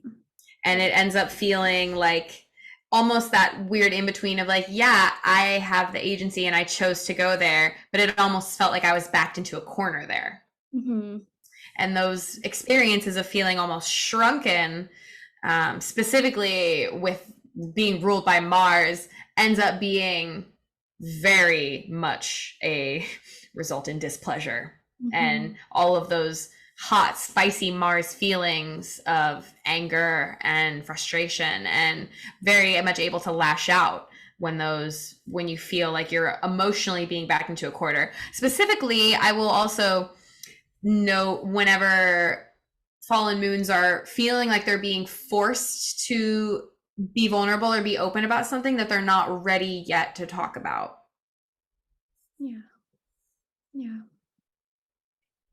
Do you remember that meme that was going around for a long time? I think we sent it back and forth to each other when the nodes had shifted, but I don't know. There's like these caricatures, and I think they were referencing like a person's mind, and they're like, there's a lot more demons here than I remember.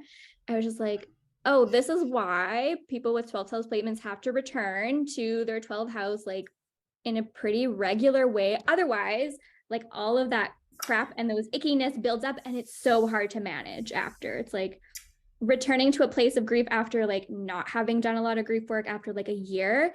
It is overwhelming. It is debilitating, but it's like if you tend to it, and I talk about it as like tending, I'm going to go tend to my cadency.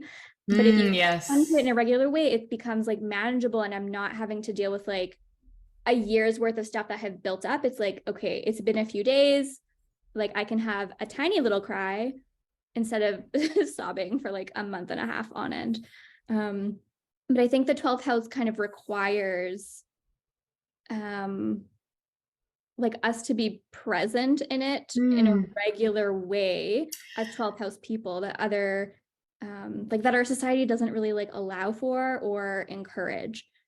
It requires a lot of spiritual maintenance, Yeah. a Yeah. lot of constant cleaning out and checking in with your own belief systems to Mm. then be able to constantly rejuvenate and nourish that. And I think also specifically with the experience of the moon there, it's not just spiritual maintenance, because oftentimes the 6th and the 12th axis, I love to call it the burnout axis. And you know, it's with what you do to maintain a body. And you often say that like the 6th house is, you know, where you have the physical maintenance, and then the 12th house is the spiritual maintenance. But when that's your moon, your physical body is so wound into that. Yeah. There is no way to separate the two. And that has been something that I feel fallen moons get misunderstood about a lot, is our, maybe people don't see it as sensitive, but the emotional reactions that we have to things that can often feel like very overwhelming to others. Whereas to us, this is a very, you know, we're used to this. And, but those feel very jarring and very sharp. You know, they have the Mars reaction that others feel, that sharp pointiness. But for us, this is a maintenance thing that we have to continue doing. So for us, it's not it can get overwhelming. I'm saying it doesn't get overwhelming because like that's when you work at it, but it's always overwhelming. Let's be real. And that's the Jupiter Sag in me being an optimist, being like when it doesn't get overwhelming, but it does. It always does, because that's how it goes. And that's the cycle of it. But being able to kind of, you know, pause and check in, yeah, those deep breaths, those pauses.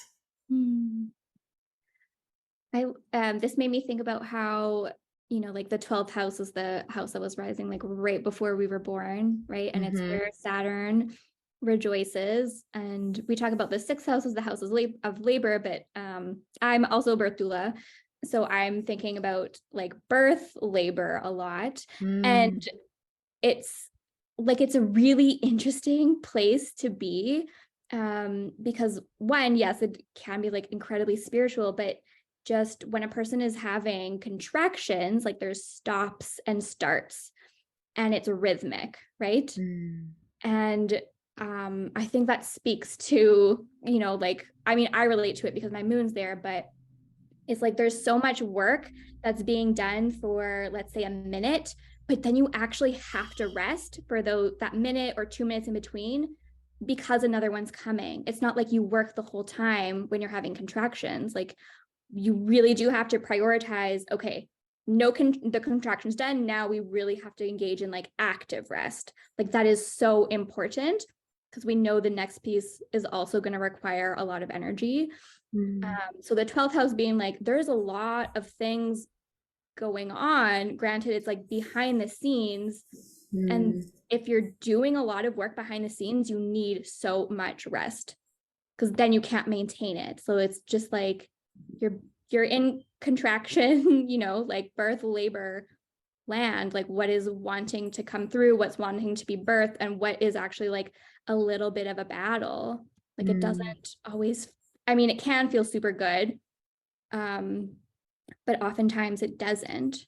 So it's like, what do we need to do to sustain ourselves to like cross that threshold and like usher, you know, possibly another person through that threshold as well. Yeah, essentially as you're ushering new life into the world.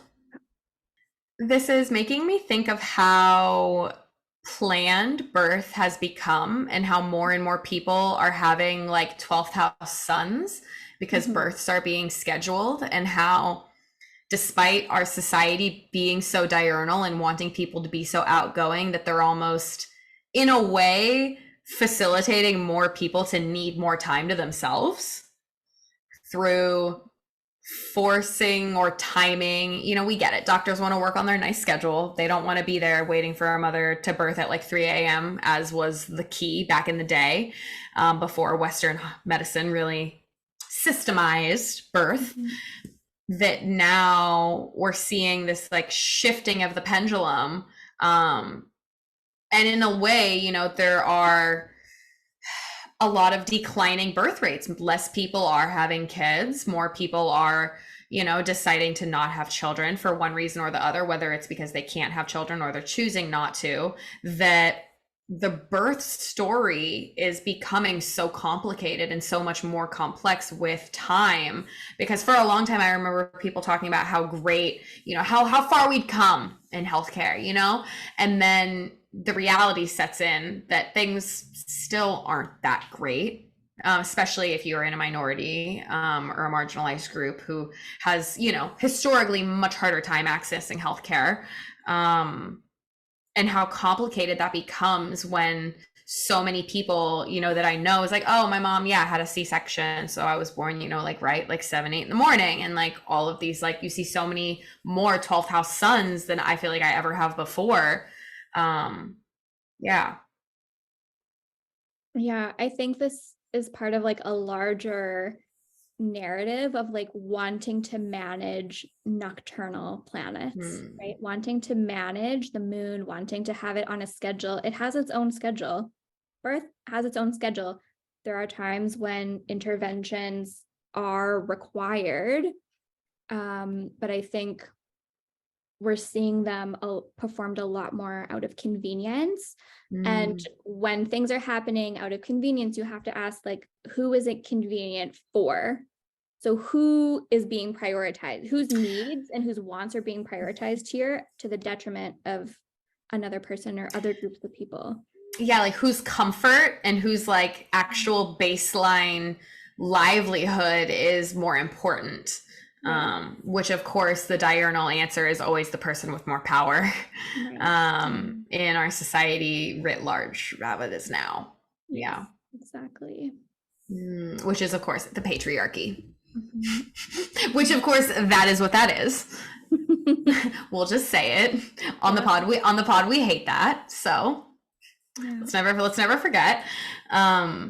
Because it truly does complicate something in ways that don't need to be complicated, in ways that, you know, for as old as time has been going, the planets haven't needed us to make sense of things. You know, that's not the order of the spheres. That's not actually how they go. You know, they don't need us to get on their schedule to accommodate. You know, they're not. That's not how it works. And so us as humans essentially taking this thinking we have this will and this power that is essentially regulating, you know, nocturnal planets and the moon so much, especially, you know, trying to force her to fit in this box that she cannot be put in. Yeah, I think in this way specifically, like when we're trying to manage something, we're trying to like get it to be a certain way, we unknowingly produce events that we have to respond to later. Like there are consequences to this that will require more effort. So one example, there's this really great book called Time Bind. So like appropriate that we're talking about the 12th house and Saturn, and it's written by this sociologist named Arlie Hochschild. And what she looked at is like primarily women who had children and then went to work, that the children were being cared for like in a childcare setting. So the women had, like, mothers had less time at the end of the day to like manage the household, to take care of the children. But now the children needed more from their mom because they were away from her for so much of the day. So you're creating like not just a second shift, but a third shift to deal with the consequences of not having the things that both parties needed in the first place. So I'm thinking about like when you have people with 12th house placements in a very diurnal world, you're having more people that need more time away from like diurnal practices. And then there's like this really big tension. And like what are the consequences of that? It's kind of just like when you're raising a child and you're trying to push them towards independence, like that affects their attachment, and when attachment needs are threatened, they like cling on, and people are like, they're regressing, they're not moving in the way that I want them to. But it's like, actually, it's dependence and attachment that fosters independence. You don't get that if you like push someone to do something. You meet their needs and naturally they will grow. Like, we don't have to manage the things that we've been attempting to manage very poorly for such a long time. And that very beautifully speaks to the fact that people often expect you to already be comfortable with something, or to already know how it is, or to know what you should want without already having experienced it in that way. And this is reminding me of a lot of those very corny sayings of like, you can't love someone else until you love yourself, as if it's like an act that you accomplish and you're done and you don't have to put any more work into it, as if it's not a daily grind that you have to continually labor and put effort in towards, as if it's something that you just accomplish and check a box on a list and it's done. That's not how love or safety or nourishment works, in case anyone needed that memo, I'm sorry to say.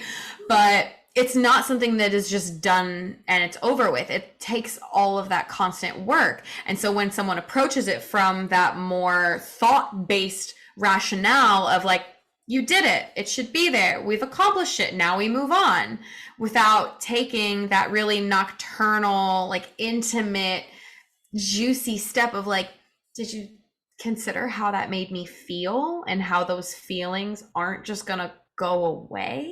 Mm-hmm.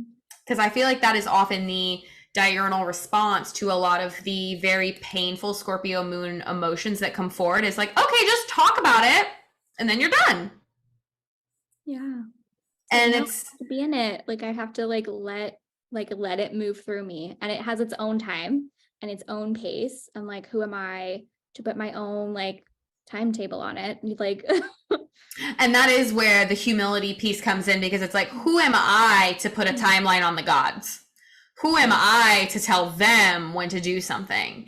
And in a way, I feel that this speaks to the fallen moon resilience of trust within yourself to be okay, and understanding that like, no matter how much it takes, you will survive and you will get through, without having to rely on any of the gods to get you there, or to rely on any other person to make it happen.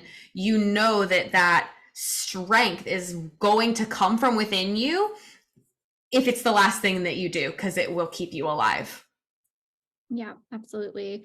Something that I love so much about Scorpio placements, but specifically the moon, is like, I think about it being like made in the fire, and when everything else gets burned away, like there's still something that remains, like something that like refuses, like through sheer will or spite or whatever you want to call it, but there's something that refuses to be extinguished or burn or fade.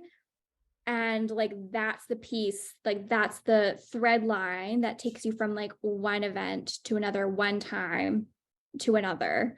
It's like all can like go away, and I'm constantly in various cycles of change, like changing who I am, but there's something that refuses to be extinguished, and I don't always know what that is, but it's constantly there. It's an ever-present feeling. Yeah. That doesn't just fade, which I feel that is a lot of the fixed nature of the moon in Scorpio, which is that those feelings, like people expect, maybe they expect, that is their societal expectation of sensitivity, for feelings to come and go, and you'll feel them and then they'll go away. Others will come and take their place.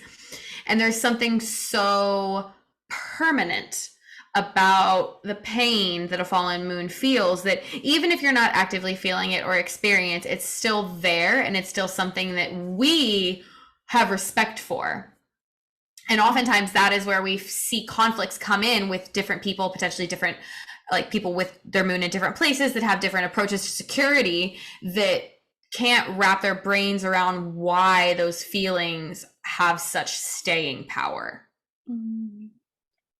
How would you see the South Node moving through Scorpio's house in that case? through the 12th. Mm-hmm. Man, South Node said, "Are you gonna hold on to that forever? Really? You're really gonna hold on to that forever? You have that much energy to hold on to it forever? Wow, couldn't be me." Because that's truly how it felt, is the year and a half of that South Node moving over our moons, and especially the ones that were so close to our natal moons, because there were a couple that really, it was just like, how much more am I going to have to get rid of? How much more am I going to have to throw away, like emotionally? Like, how many more connections, how many more security blankets that I was a little squirrel that I had built for myself out of twigs that I was using, how many more of them are going to fall apart because a little wind blew through? Yeah. And all of those pieces that then start to unravel, and once again you're thinking, okay, what am I left with? And then more unravels, and you're like, okay, well, now what am I left with? And then that cycle just continues and continues, and you're like, how many more things that I thought that I could trust will fail, that I have to just get rid of? How many more things that I thought I was going to hold on to forever do I all of a sudden have absolutely no energy to give a single fuck about anymore? And the transition between that and the experience of unraveling all of those things and having everything, all of those security blankets, all of those fortresses that we've built up to with our little sniper rifles ready to take anybody out that has the audacity to come near our fortress of security, that all of a sudden it's like, what was all of that fight for? Yeah. It's specifically that part of like, I am too tired, like I'm too exhausted to spend all that energy holding on to things that do just want to fall away. And like, you can be really incredibly tired and still kind of like mourning, like, oh no, I know that I can't hold on to this, but I don't want to see it go. And like in a more like literal sense, that transit, like I actually like, I didn't think about it until a couple of weeks ago, but I went back to like literally every single place I have ever lived, like even ancestral. Like I had gone to Germany and gone to France, and then I had like visited the different cities in Canada that I have lived before. And it's like, okay, there's that lunar piece, but there's that letting go. And it's like, I specifically only went there so that I could hold that in order to say goodbye to it.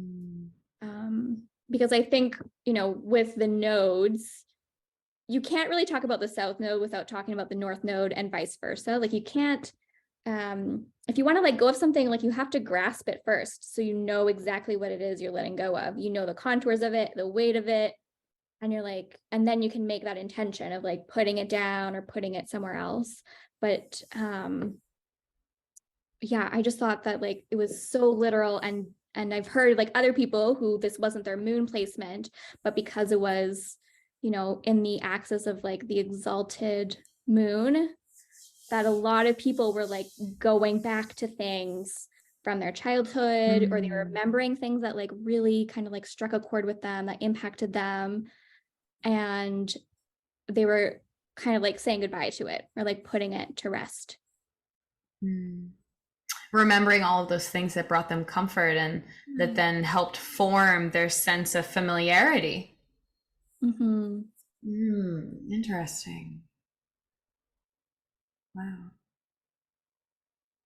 It felt to me so much like a desperation for connection, especially following the eclipse and like nodal experiences on Gemini and Sagittarius. This, like, whenever everyone was so worried about what was real or what was fake, the truth of the matter, the details, the facts, that it just felt like this desperation to feel something, and for those feelings to be enough realness to trust. That the opposite side of that, almost, I think it did actually feel that people were willing to let go of things that made them uncomfortable just to feel a bit of comfort. That there was this desire so strongly to feel resonance and connection, relatability with others that were honest and true and genuine and had those extremely Venusian qualities of shared values with people that you love, that there was maybe a little bit of just like, I don't want to have to worry about every last detail of agreeance. Like, I don't want to have to fight it. Like, it's easy. Let's just trust it. Why would I fight it? Yeah. And that essentially that release of maybe on both ends of the spectrum, actually, maybe some release of things that, actually not that important. Maybe things that should have been let go, but then also maybe let go of some things that should have been held on to. Mm-hmm. Yeah. Moon South Node is very much just like that depletion, that empty cup. I also like to think about the South Node as like being more inclined spiritually instead of materially. And it kind of like sweeping through the 12th or like and then sweeping through Scorpio is like, okay, if we're living in this land where things could be like a little stagnant and a little sticky and uncomfortable and possibly like unsafe, like how does that inform what my spiritual practice needs to look like in order to cope with this, in order to like move through it? And also just trusting, like, I'm not going to be the one that like manages everything about this. Like there's something bigger, or there's something beyond me that is going to move the landscape, right? Like that fixed water, fixed earth, like it's going to move the things that are normally very stable and consistent. And, just because it's uncomfortable for me to like walk on ground that's shifting, like me worrying about it is not going to change the fact that it's shifting. It doesn't mean that you can't trust it. Yeah. I think that's a big thing, is that people often perceive that changeability and that shift with not being able to trust it. Yeah. Which is such a big deal for, Taurus and Scorpio. Because like trust is the name of everything. Yeah. Everything. Yeah. Trust is the name of the game in every form or fashion. But you can only gain trust and like experience trust when things are consistent, right? Like I don't learn to trust people that I just met one time. Like it builds, like it requires like multiple exposures, and it also requires ruptures because you need to prepare to build that trust. Yes, you have to understand, and this is a very, very fallen moon in the 12th experience, which is that I think you kind of described like how whenever someone asks you what intimacy was, it's that feeling of knowing someone and how they deal with conflict and how they deal with disagreeing, because and this also speaks a bit to the Aries Libra axis that we're like on now, which is how do I honor my truth and honor your truth, while also perhaps recognizing that neither of our personal truths are the actual truth of what actually happened. While we both recognize that if we both in a scenario where two people both feel hurt and both feel like maybe they don't have all of the facts, and there's still like this potential middle ground that they can form, that requires both of you maybe recognizing that you're both right and both wrong, and then finding a way to meet in the middle without either of you having to really compromise your safety and your security in order to get there. Yeah.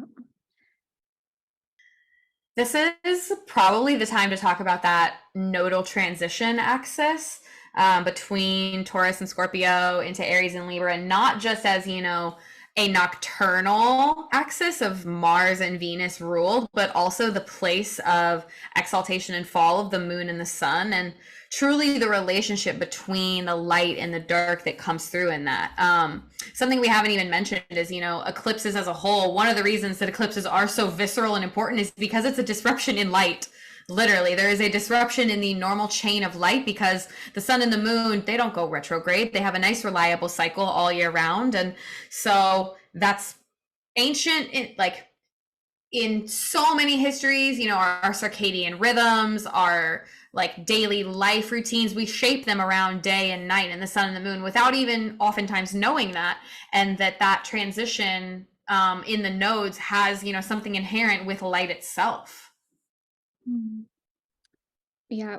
When it comes to eclipses, I am constantly reminded that, like the sun and the moon rule two houses in a person's chart. So it's one house ruler eclipsing another house ruler all the time, because it's always the sun ruling a certain house and the moon ruling a certain house. So I know for us, it'll be like eighth house ruler eclipsing ninth house ruler in, 5 and 11. But just speaking about like the nodes being in Taurus and Scorpio, like the places where the moon like exalts and falls, so much of it was like lunar stories that I was hearing with my friends who are like other really terrific astrologers, friends who don't know any astrology, but like constantly centered around like care and needs and the past and like reckoning with things that have happened to us. And not just that, but also like even more basic delineations as far as like food and nourishment goes. A lot of people who have been more deeply working with like their ancestral work and like more deeply relating to their body and like taking deeper care of their body, whether that's, nutrition wise, activity wise, just a lot of people now like, and I think this is also a part of like, coming out of the pandemic through that specific timeline of people rediscovering what their bodies need. Yeah, exactly. So I kind of experienced it a little bit as like whiplash going from like the moon to the sun's, like where the North Node is. It's a place of the moon's exaltation to the place of the sun's exaltation. And like earth and water definitely like push downwards, like they're inclined to go lower, whereas air and fire like go back up, and specifically fire, it's really fast, it's really quick, and it goes really high, right? That ignition spark. Yeah. So going from like the earth all the way up to fire. And I've noticed so many of my friends have started like solar work, probably like in the last month, like out of nowhere, like without necessarily like talking to one another, but like a lot of people that I know, their inclination is like with my vision, like how do I want to like present myself? Like how do I want to show up in the world where I am seen for like really who I am? Like what are the parts of myself that I really want to display and share and be generous with? That's true to my core. So like those are a lot of the conversations that I'm noticing really recently. But it's also going to be interesting because we have Saturn playing into it too, right? Like Saturn being fallen and exalted in Aries and Libra, whereas when it was in Taurus and Scorpio, it was just the moon. Just the moon, yeah. The moon's everything, but but it is true. Like whenever it is both that double-sided thing of like, yes, the moon is everything, but in those scenarios when it's like just the moon to worry about, you're able to almost like logic your way into feeling a little easier because you're like, oh, okay, all I have to do is feel. So while some people who maybe there are some super diurnal people who are listening to this and they're like, just feel? What do you mean just feel? But the process of being able to just feel and not having, like those other layers to contend with is a much different experience than this extremely diurnal experience of putting yourself out there and then understanding all that goes with that as well, like the Aries Libra axis has so much more going on there with the Sun and Saturn relationship that it's just more to deal with. And so even though the absolute ocean, river, swamp of emotions feels like a lot, in comparison, it can seem very simple, which I will say, huge warning sign that this is often something that irks me about people's perception of the moon and night and nocturnal nature as a whole, which is they're like, oh, they're feelings. It's so simple. And there's almost this reduction in importance of feelings because it's like, oh, they're just feelings. Those are fickle little things. And even going back to, the patriarchy as a whole and how people often put femininity and sensitivity in a Venn diagram that is a circle, that there is nothing outside of that can coexist, that people lose the nuance in all of the details. But I think that's why we needed it to be just the moon, because it's like there's so much here. Like it's literally so rich, right? Like whatever's in Scorpio and Taurus, like it's, whether it's like really fertile, like dirt or like manure, like there's a lot going on. Like there's a microcosm of life happening and ending there. So I think that it being just the moon, it like gave us the chance to kind of like be in the lunar and see like all the different ways that the moon gets expressed, and the things that the moon represents and kind of like shows us. But also going from like fixed nodes to cardinal nodes is like a whole other whiplash. Like the eclipses are already like a quickening of the pace, or like things kind of changing on a dime, and it being in cardinal signs, it's just going to be, so it's just going to be like aggravated in a way. Like it's going to be accelerated And more immediate, more present and more immediate in the moment. Whereas even though, fixed eclipses are still dramatic, they're still impactful, they're still massive, there is a simmering quality to them that makes them stretch and makes the effects stretch. And it's not that cardinal eclipses don't have lasting effects, it's that there's so much of a punch with them, with the forwardness of them, that really exacerbates it.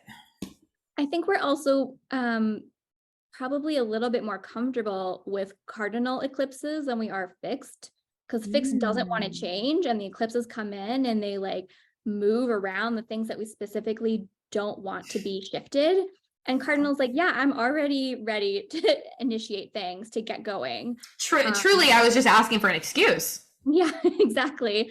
And then the North Node in Aries is like, this is just your little like ignition for the match that you already have. You're like, it was already there, so now just here, literally it's like, oh, the match, just let me pour gasoline on it. Exactly. Just let me literally spread it like a wildfire. Wow. Speaking of moon in like different expressions and such, do you want to talk about moon goddesses? I sure do. So shout out to Zach Powell, our terrific bestie. I was chatting with, I chat with him like all the time, but we were talking back in like the October, November eclipse time, kind of about lunar things. And I was like, yeah, I've tried to have a lunar practice for a long time. It just never sticks. Like, I don't know what it is. It's just like, it always falls away. So he was asking like what, like, Orphic hymn I was doing. And then I like naturally said, Selene. And in all of his wonderful wisdom, he pointed out like, Martian moons or malefic-ruled moons might do a little better with the hymn to Artemis, because she really is like a protectress, like she's a badass, like she's like the hymn to Selene is a lot more like it's a lot more comfortable, right? Like, I'm going to allow things to come to me so that I feel good. Whereas Artemis, it's like she's got her battle gear on, like she's very active, like she's on the earth, with the animals, like ready to get messy. And anyways, so I started, I said the hymn to Artemis like the first time when the moon was in Scorpio. It wasn't during the eclipse, but it was like a little bit before. And I was in Barcelona. And I was outside and I was walking around, and like half an hour later, I saw a person literally launch a bow at a target. And I hadn't seen anybody do archery like in real life in like 15 years. And it was like half an hour after I said the hymn to Artemis. I was like, okay, this is very affirming. I definitely need to like continue working with her. And ever since then, like my lunar practice has been very consistent. It's been so like generous and like amazing. And we all had like a nice like lunar Artemis moment at Norwalk. Um, Yeah, a moment in time, yeah, truly. Mm, truly a moment in time. I remember us initially talking about this and feeling like an idiot for like us not talking about this earlier because yeah, I have 100% never connected with Selene like as a goddess. I mean, like I don't want to say not connected with, but I guess resonated with right. strongly is the way to say that. Because like Artemis, and here I will read just a couple lines from the two of them to give people, an experiential difference. So this is Sarah Mastro's translations of the Orphic hymns. I'm gonna read one of the couplets that I love from Selene's. It is cute. It's very beautiful. If you have a super dignified moon, I encourage you to love it.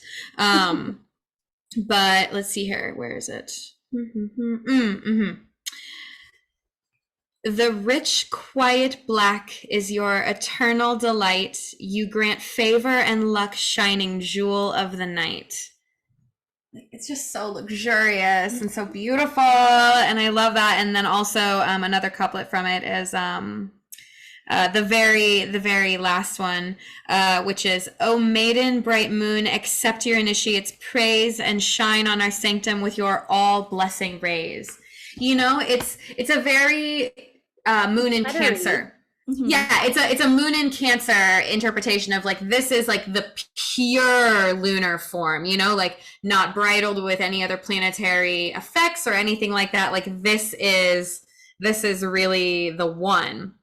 And then you have the hymn to Artemis, a couple lines from that, which is, "Roar as a titan when you pull back your bow, that crescent formed torch alight with moon glow."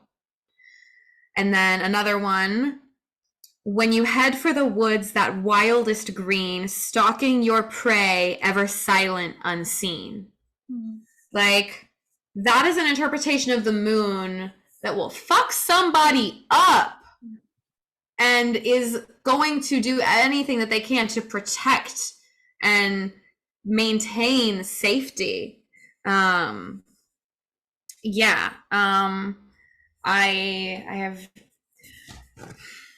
I think that this is one of the reasons that mythology is so beautiful and the way that it weaves into astrology, which is that you can never just say, this planet is this god straight 1-to-1 for everybody. There's no end all be all that is going to super hit with everyone based on, all of the different bodies that can contribute.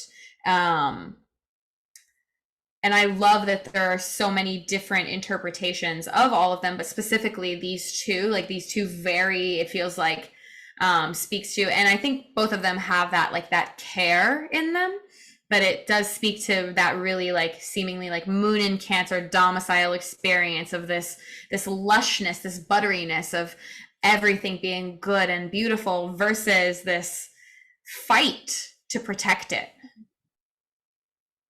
Mm. Yeah, exactly. And I love that, like reading or listening to myths and like different retellings of it, and then also like different characters in it. Like you're able to find parts of yourself in stories that are so old. So it's like, oh, this feeling or the experience that I'm going through is almost like timeless, and more people than I could imagine have also experienced this. Right. But there's like this part of me that is maybe hard for me to face, or for me to find a home for. Like it does live somewhere. Like it does have a place where it can be. That it can be safe. Yeah. This is also in her hymn, and also Artemis as a goddess is, often depicted with dogs that are going through the woods with her, protecting her. And dogs are ruled by Mars, y'all. Dogs are extremely Martian. And so that visual of her, like, and even, holding a weapon, having the bow and being ready to go to war, and her literally being a warrior goddess and the ability to just put herself out there and put herself in danger for the well-being of others is so like self-sacrificing in a way that I feel the moon is not often appreciated for. And everyone does this in their own way. This isn't just a fallen moon experience. Everyone's moon does something for others that goes out of their way for them. Perhaps though for a fallen moon, it just feels so painful. Mm-hmm. Yeah. Mm. Yeah, definitely big appreciation for Zach and that beautiful moon moment that we all had at Norwalk together. Yeah. Gonna live in my head rent-free forever. It's one of my favorite memories for sure. Yeah, new core memory loading. Yeah. Let's read some goodies. Do you wanna go first? So we're gonna finish with vibes because that's what we're doing here. Found some nice poetry, some nice words, things to read about the moon that we'll read and then, ponder and see where it goes. Okay. So this poem, I have loved it for like 10 years, but it came up a lot in the last 2 years when I was doing like readings for people. It would like, there would often be like pieces of it that would like resonate. So it was kind of just like circling in my head during this like South Node moon, Scorpio 12th house transit. So it's Diving into the Wreck by Adrienne Rich. And I'm not going to read all of it because it's really long, but the parts that I wanted to share are: I came to explore the wreck. The words are purposes, the words are maps. I came to see the damage that was done and the treasures that prevail. The drowned face always staring towards the sun, the evidence of damage worn by salt and sway into this threadbare beauty, the ribs of the disaster, curving their assertion among the tentative haunters. I had so many shivers and like tingles down my spine when you were reading that, specifically the phrase about the drowned face. Would you read that one again? Just like that line or two? The drowned face always staring towards the sun, the evidence of damage worn by salt and sway. That made me really think of like that impacting, like the wounds that we carry that become so obvious that we wear them almost like battle scars and like badges of glory in a way that can, I feel like, be a bit of a fallen moon like shadow side, which is like, yeah, look at how fucking difficult it was. I would love to show you. I would love to tell you so that you never have to go there. Which is absolutely not a subtle brag when it's literally prevention for the other person's hurt. Because I feel like it can often maybe be perceived that way, or maybe that would be a shadow side of it, is trying to, promote it or show it that way. But it really is for the hope that no one else will, be as affected and as hurt, and that no one will have to essentially like stare into the sun with that and have it be so obvious. Yeah, wearing wounds like warning signs. Truly. All right, I'm gonna read one next. This poem, I have a little book. It's called Poems of the Sea. It is one of my, it's also just like a great size, like fits in a purse. Love to carry it with me just for fun. So it's called At the Seaside. It's very short, so I'm gonna read it all. It's by Robert Louis Stevenson. When I was down beside the sea, a wooden spade they gave to me to dig the sandy shore. My holes were empty like a cup. In every hole the sea came up till it could come up no more. And that, to me, I was just like, damn, you were just like trying to enjoy this time, and then you just got hit by like, here's this thing to do. And it's like that sensation of like that pain of that Mars ruled moon of like, there's always work to do. There's always work to do emotionally. Like there's always maintenance that has to be done to keep the care. And that sensation of like being able to come up no more. Because this is something that we have talked a bit about, not necessarily on this pod, but in the past, about that feeling of emptiness and that feeling of so much has happened and so many feelings have happened that you're literally numb, that you reach a point of being able to feel nothing. And it's the ultimate like spiritual, emotional burnout of like, I actually am, my senses are tapped out. And I think that's also something that the Taurus Scorpio axis speaks to at large, which is our ability to sense, and how a fallen moon can get so sick of sensing that they just, how about sensing nothing for a while? And then that numbness sets over, which really that last line struck me of till it could come up no more. And I was struck with that moment of emptiness when there's nothing left to give or do or feel, when there's absolutely no more. It reminds me of like scorpion, or like a scorpion's venom, right? Like it can either be a poison or it can be protective because it coats the nerve so that it doesn't feel things. Like it specifically will like dull the sensation on the nerve endings. And yeah, that really speaks to like a Scorpio experience. If it's like, oh, it's too strong, it's very much just all or nothing. Like if I can't feel it all, it rebounds so quickly to like, okay, then everything has to get shut down. But the thing is, like when you numb to pain or when you numb to things that are really hard, you also like numb to joy. But sometimes your body just like needs a little bit of a break. It needs like a little bit of time to breathe before it can like turn those things back on and like be part of the living, feeling, sensing world. Yeah, because then just how you were saying like that, you know, sometimes it's pain, but sometimes it's joy. And before you feel it, oftentimes you don't know and you can't plan ahead. And so you're like, well, I guess I'm just going to dive in and be prepared for the worst, but it might be the best. And I would hope for the best, but I'm always prepared for the worst. Yeah. Yeah. Okay, my next one is not a poem, but it's a song that was released on the last time the moon was in Scorpio with the South Node. So I was just like, this is a sign, like I obviously need to hear it. But it's very short, so I'll just read it real quick. So it's called Letting Go by Angie McMahon. And it goes, I might have spent 6 months lying on my living room floor. I might have been sick, then well, then sick some more. I might be prouder of me than I have ever been. I've been learning about letting go, how to do it without my claws scratching the surfaces. I've been learning about wasting time and closing some doors, hoping to open more down the line. I knew from miles away that I would detonate. I tried some magic tricks to skip my fate, and then gave up the ball as a defender. The trick was simply to surrender.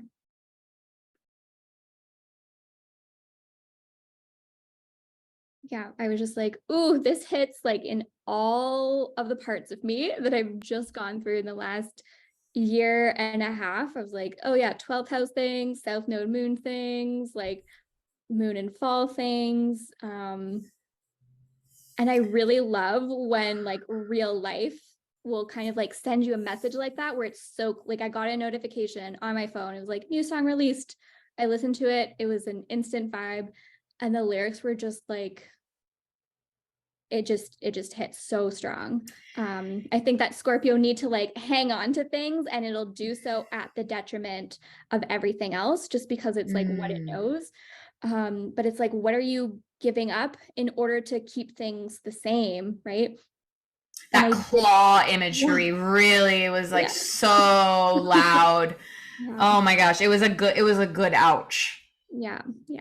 That is also something perhaps worth mentioning actually about the fallen moon in the 12th experience, is the feeling of the good ouch and the appreciation that we have for the good ouch actually. Ooh, yeah, I did so much like long distance hiking, and I was trying to explain to some of my friends, like I had hiked throughout Portugal and in Denmark, and they're like, why are you doing this? Like if it's like 30 kilometers a day, I don't know how much it is in miles, y'all will have to figure it out. But I'm like, I just really love controlling like how and when and how much my body hurts.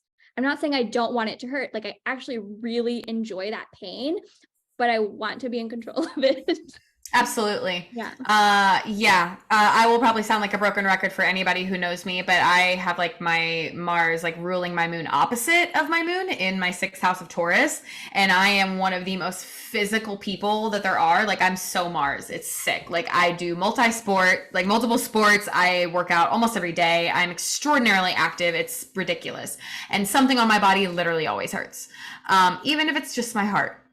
And that is a very sensitive awareness that you get into relationship with. And I feel that fallen moon experience of like being in the 12th house is like, I would love to escape into the pain of my body. And this is also something that I was actually thinking after about whenever I recorded the tattoos episode with Krista and John. I thought about this afterwards, which was how many times a person probably feels emotional pain and they're like, let me just go get a tattoo. It's like that ongoing meme. It's like, why would I pay for therapy when I could just pay for a tattoo artist? Like, I don't need a therapist. I need a good tattoo artist. But there is a good tattoo artist, but yes. period, honestly. But there is really some truth in that, in our body's ability to process pain through action without the need for our mind to do anything about it. And the healing that happens when we, as fallen moons, are able to purposefully put ourselves in this struggle place, in this place of pain, that then we're able to like pour out of this emotional well from. It just springs forth the ability for us to rejuvenate and replenish and heal from the good ouch. Because you don't usually notice things unless there's something pinging about them, like unless they hurt. Like, do you ever notice when you get a cold and you're like, I'm never going to take breathing, easily for granted ever again, right? So there's that, like, when things are really ouchy, you also have an appreciation when they aren't, that other people may not have. Absolutely. I know what it's like not having this comfort. So it's like, I'm really going to try and savor this and like have so much gratitude. And like, I can place it, like if you get a cut on your body, like you're really aware of that specific part of your body because things are constantly like brushing up against it. This is making me think of not just athletes, but anybody who is injured and has to go through any type of recovery process, whether it's for an acute illness, whether it's ongoing chronic illness, whether it's anybody who has any type of disability, because disability is not a dirty word. Let's just go ahead and say that. To have any type of disability, that doesn't mean there's something wrong with you, because so many people have something that prevents them from being 100% fully able to be a body all the time. And that doesn't mean that there's anything wrong. That just means that your pace, your rhythm is different, and you have to honor that at all times. And so having all of these, different approaches to movement and to doing things then reflects that like difference in that spiritual landscape in everybody and how they approach that. That's a really good reflection. I love that. Is it my turn to read? I think so, yeah. Okay. Okay, so my next one is just a little bit longer, but I love it. And it's actually not like too long. But it's obviously all of mine are water related because so much of my relationship with the moon is water based. And so I find all of the water analogies to never be corny and always be on point. This poem is literally called Water. That's why I say that. But it's by Ralph Waldo Emerson. The water understands civilization well. It wets my foot, but prettily. It chills my life, but wittily.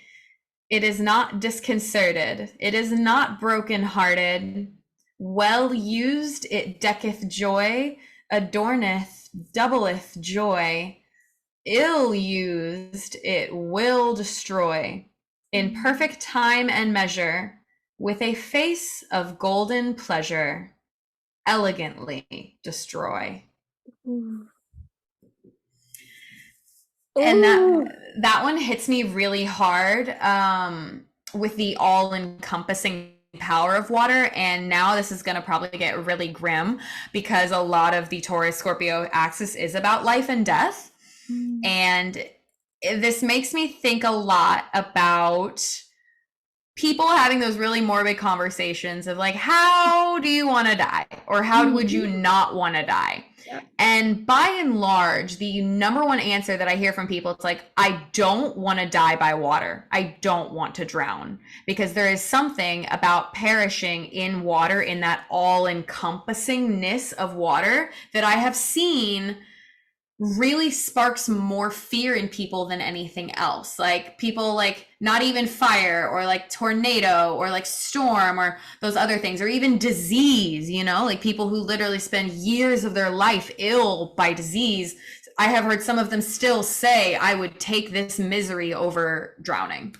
And I think that that really, especially like with a face of golden pleasure, elegantly destroy, because the thing about maybe those other ways is that you could try to make some maybe excuse for them, but the water is so overpowering and there's so much of it. Like how you even said, we call it earth, but it's mostly water. You know, humans, we're mostly water actually. And the forgetfulness that people have about the power of water, which at the end of the day reflects the power of the moon, and the power of the moon to connect us all, to be the water that brings everyone together, that is the lifeblood that literally runs through all of us. No matter if you hate someone's guts, you're still made of the same stuff. And you still need the same stuff to survive. And at the end of the day, if neither of you drink water, eventually you'll die, because you got to get your amount of ounces to stay hydrated so that you don't shrivel up and have health problems. You know, you have to stay lubricated and hydrated so that you can live. And people forget that that's the same for everybody, and that that is the same power and essentially all-encompassing threat existentially at all times for all of us. That one line reminded me of like how most water placements, but specifically water moons, like really crave that thing that scares them a little, right? Like I desire the things that will destroy me in the end.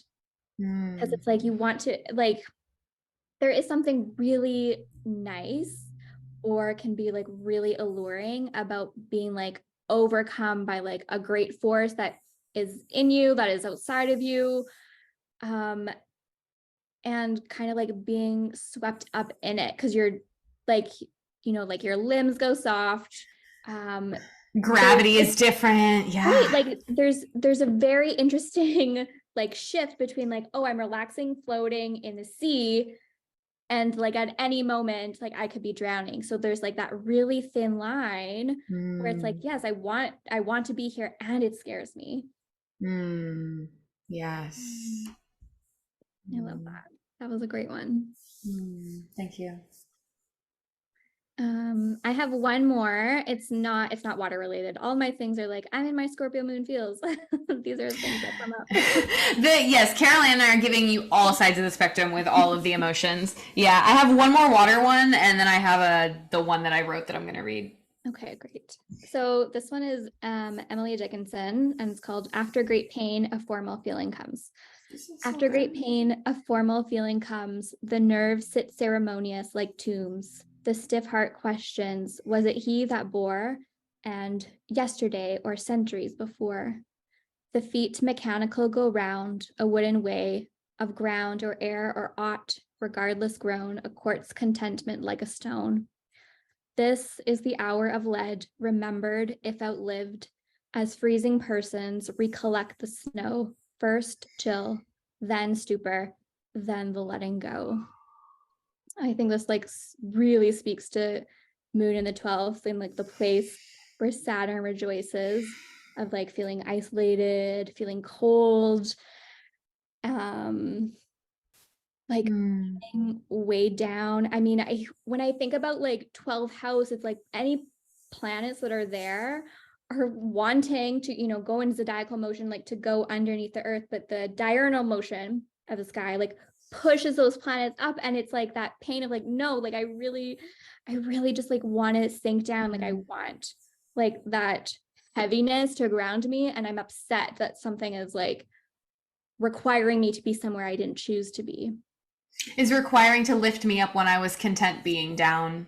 Exactly. Yes. I think that is something that's often misunderstood about fallen planets as a whole, which is that there is this assumption that there is a desire to not be there, because fall as a condition is seen as this fallen place that's like a trench. It's so hard to get out of. You have to dig yourself out of this valley that you've just tumbled down, and you have to get yourself up out of it. And people often forget that, you know, you have to make lemons out of lemonade. You have to do something with what you're given. And if you do something with what you're given in a way that facilitates the space to be okay for you, then you shouldn't be expected to have to leave. Yeah. Yeah. And like, maybe there's nothing wrong with me wanting this experience for this time. Maybe the thing that's wrong is like being pushed away from that, or told that it's bad, or, you know, that it's wrong. Like, maybe I want to be in my feelings and I want to cry. Like, there's nothing wrong about existing in that way. Like, period. There's nothing wrong with existing, you know, viscerally, loudly, without filters. Yeah. Okay, my last poem is called The Ocean. This is all very stereotypical, but it's fine. It's by Nathan Hawthorne. This one's a little longer, but it's amazing. The ocean has its silent caves, deep, quiet, and alone. Though there be fury on the waves, beneath them there is none. The awful spirits of the deep hold their communion there, and there are those for whom we weep, the young, the bright, the fair. Calmly the wearied seamen rest beneath their own blue sea. The ocean's solitudes are blessed, for there is purity. The earth has guilt, the earth has care, unquiet are its graves, but peaceful sleep is ever there beneath the dark blue waves. Ooh, I love that one. Yeah, that one really smacks me in the face whenever I'm remembering how complicated my relationship with sleep is and rest as a whole. And I'm like, oh shit. And then there's also that morbid feeling of like, man, I'm going to rest so well when I'm dead. That thought of like, oh wow, one day there will be a forever rest, actually. And that is like almost a reminder, like a reminder of a fire under my ass of like, whew, no time to rest now then. No time for rest now. I got stuff to do before I rest. But also the reminder that spiritually, you know, archetypally, you can still go there and rest. And even through visualization, which is one of my favorite things, because I'm not really like a sit still and meditate kind of person. My Mars doesn't let me do that.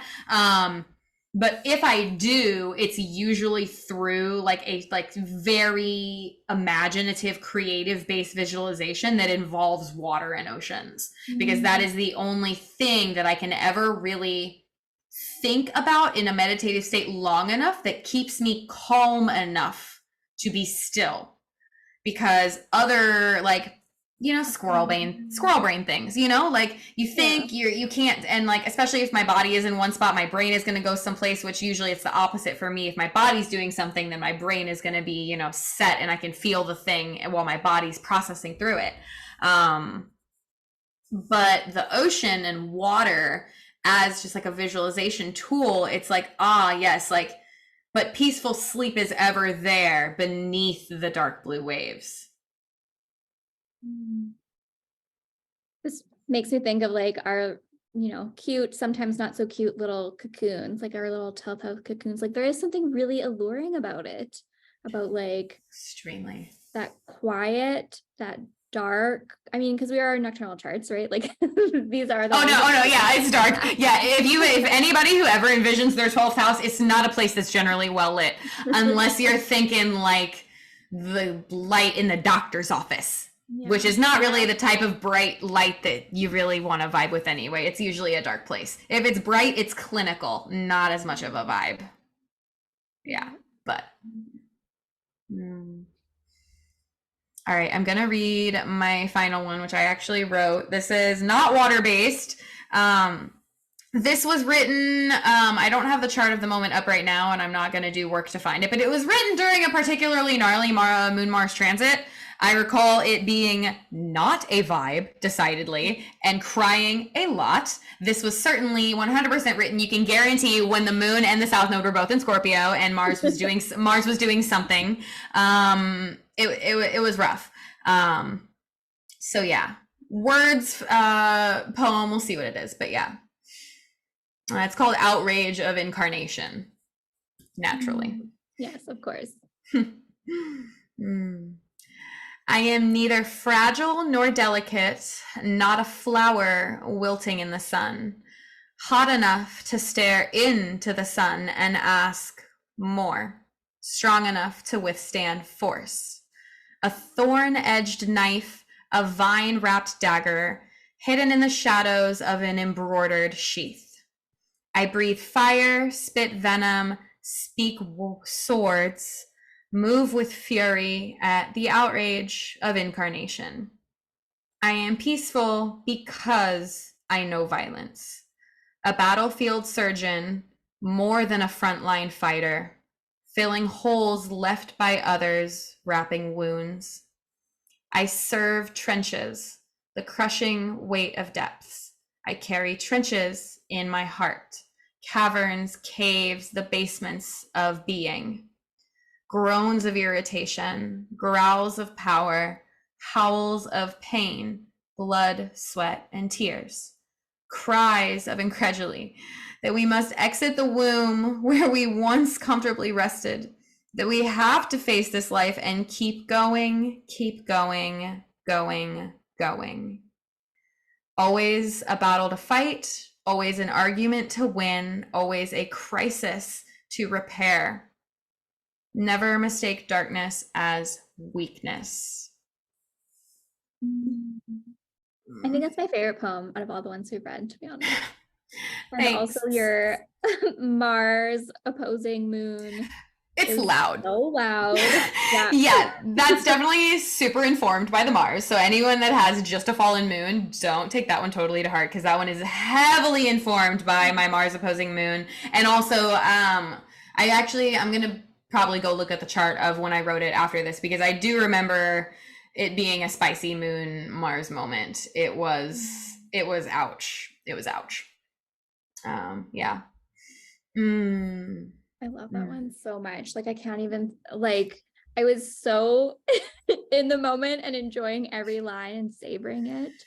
But It now I'm having a hurted. hard time remembering. But I just, yeah, like the imagery of like a vine, a wrapped knife, or a dagger, right? I was just like, oh yeah, your Mars is in Taurus. It is. It truly is. It truly is. Yeah, it certainly is.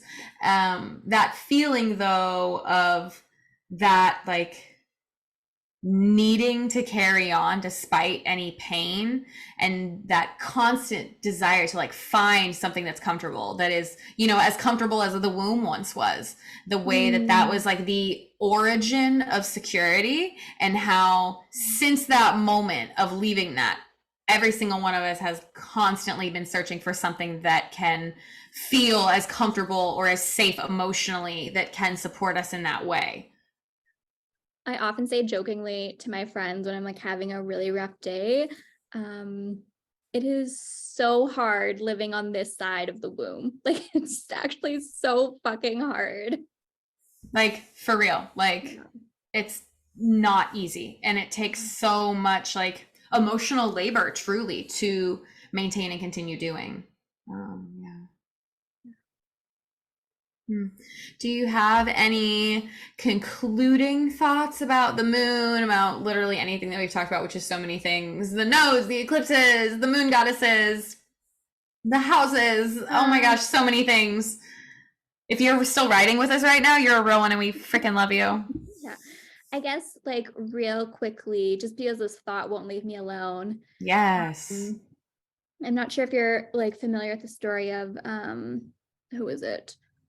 Achilles and Hector. When they're okay, so I think I might have texted you about this a little while ago, but anyways, there was a battle between the two. Achilles killed Hector, and then he basically like tied his feet behind his chariot and then just like rode the chariot around in circles for 12 days. kind of like taunting. So Hector's dad was king, was it Priam?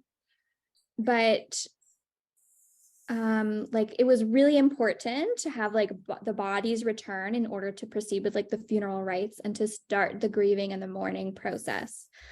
So anyways, with the help of Hermes, the body got returned to the war for 12 days to like honor Hector and to start the mourning. But like this made me think about how the node shifting from Scorpio and Taurus, like the South Node leaving Scorpio, like it kind of just like decimated, you know, kind of made all of the things in that house and in that sign kind of fall away, right? Like it caused a little bit of a ruckus there. And other than the moon, the next planet to come back to Scorpio, so poetically, is going to be Mars.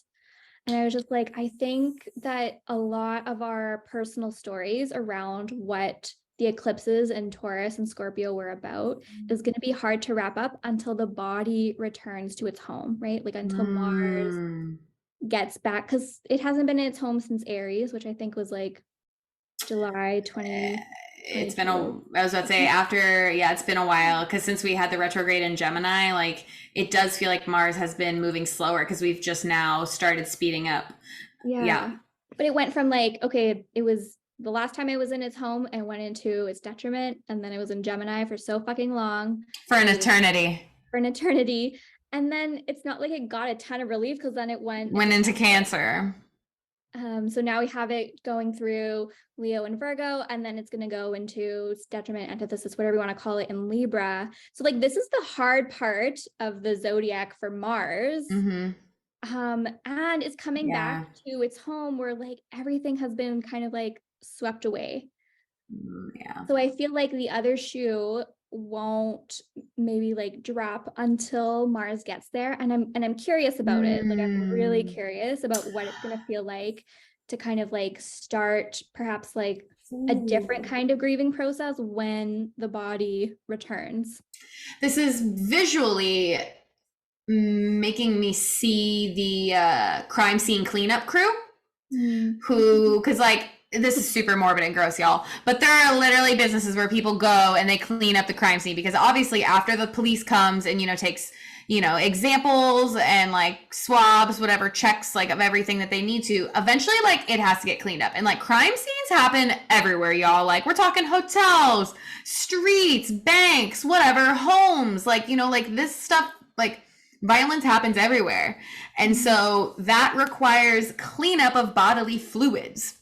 And this is making me think of how, you know, the ruler of that house, the person in charge of that sign, is kind of like looking at it from so many different perspectives since then and kind of seeing like, yeah, there's something there that I will get to attend to eventually. And that, you know, that visualization of that, like the body returning to the place. And also like this other visualization of like, the person returning to the scene of the crime, like not just like the cleanup crew, but like the person who is responsible in a way, coming back to the scene of the crime to like almost see what was left over from when they left last time, like what the wreckage was. Because the last time Mars was in Scorpio, the South Node was there. And so this was like Mars, like prime time, front row seat, you know, as opposed to now afterwards coming through and being like, all right, what's left to pick up.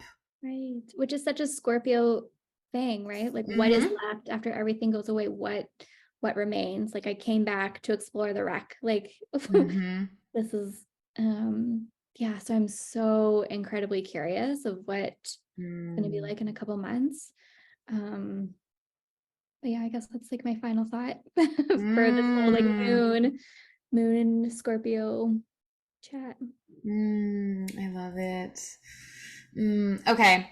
Carol-Anne, tell the people about you. I mean, you already have. Everybody on the pod should be in love with Carol-Anne right now. If you're not, go listen to this episode again and fall in love with Carol-Anne. And if that's the answer. So tell everybody what you're working on right now, what you offer, where people can find out more about you, all that good stuff. So I am about to open up my August and September books in a couple days. I do natal and solar return readings. I have another project in the works that I'm not ready to talk about yet. Wait, why am I not knowing that you don't like offer horary? Oh, I just don't. I don't offer Oh, readings. okay. Carol-Anne is really good at horary, everybody. I just want everybody to know that Carol-Anne is great at horary. I don't know. I didn't realize that you didn't offer it. Oh, wow. I'm shook right now. Yeah, I have another project that's coming, but I'll probably like make an announcement about it in a little while. It's still very much in its incubation period. But you can book with me through my Instagram. So it's my first name dot last name, Carol-Anne.Steinhoff. And yeah, I'm on the internet. You can find me there. Yes, we love you, Carol-Anne. Mm. If you've listened to this whole episode, thank you for literally hanging out with two best friends talk about their lives. Because truly, I don't think anybody understands how much this topic comes up and is the heart of Carol and I's text stream.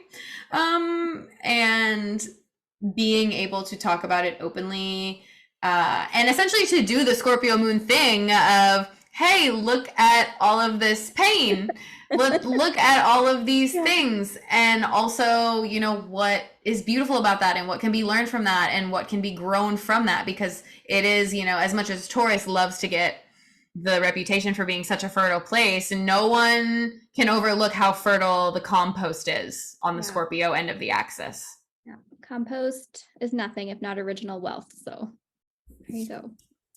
Period. We're ending it there. Yes. Thank you for being here. Thank you for listening. And thank you for being funky. I will see you next time our fates weave together.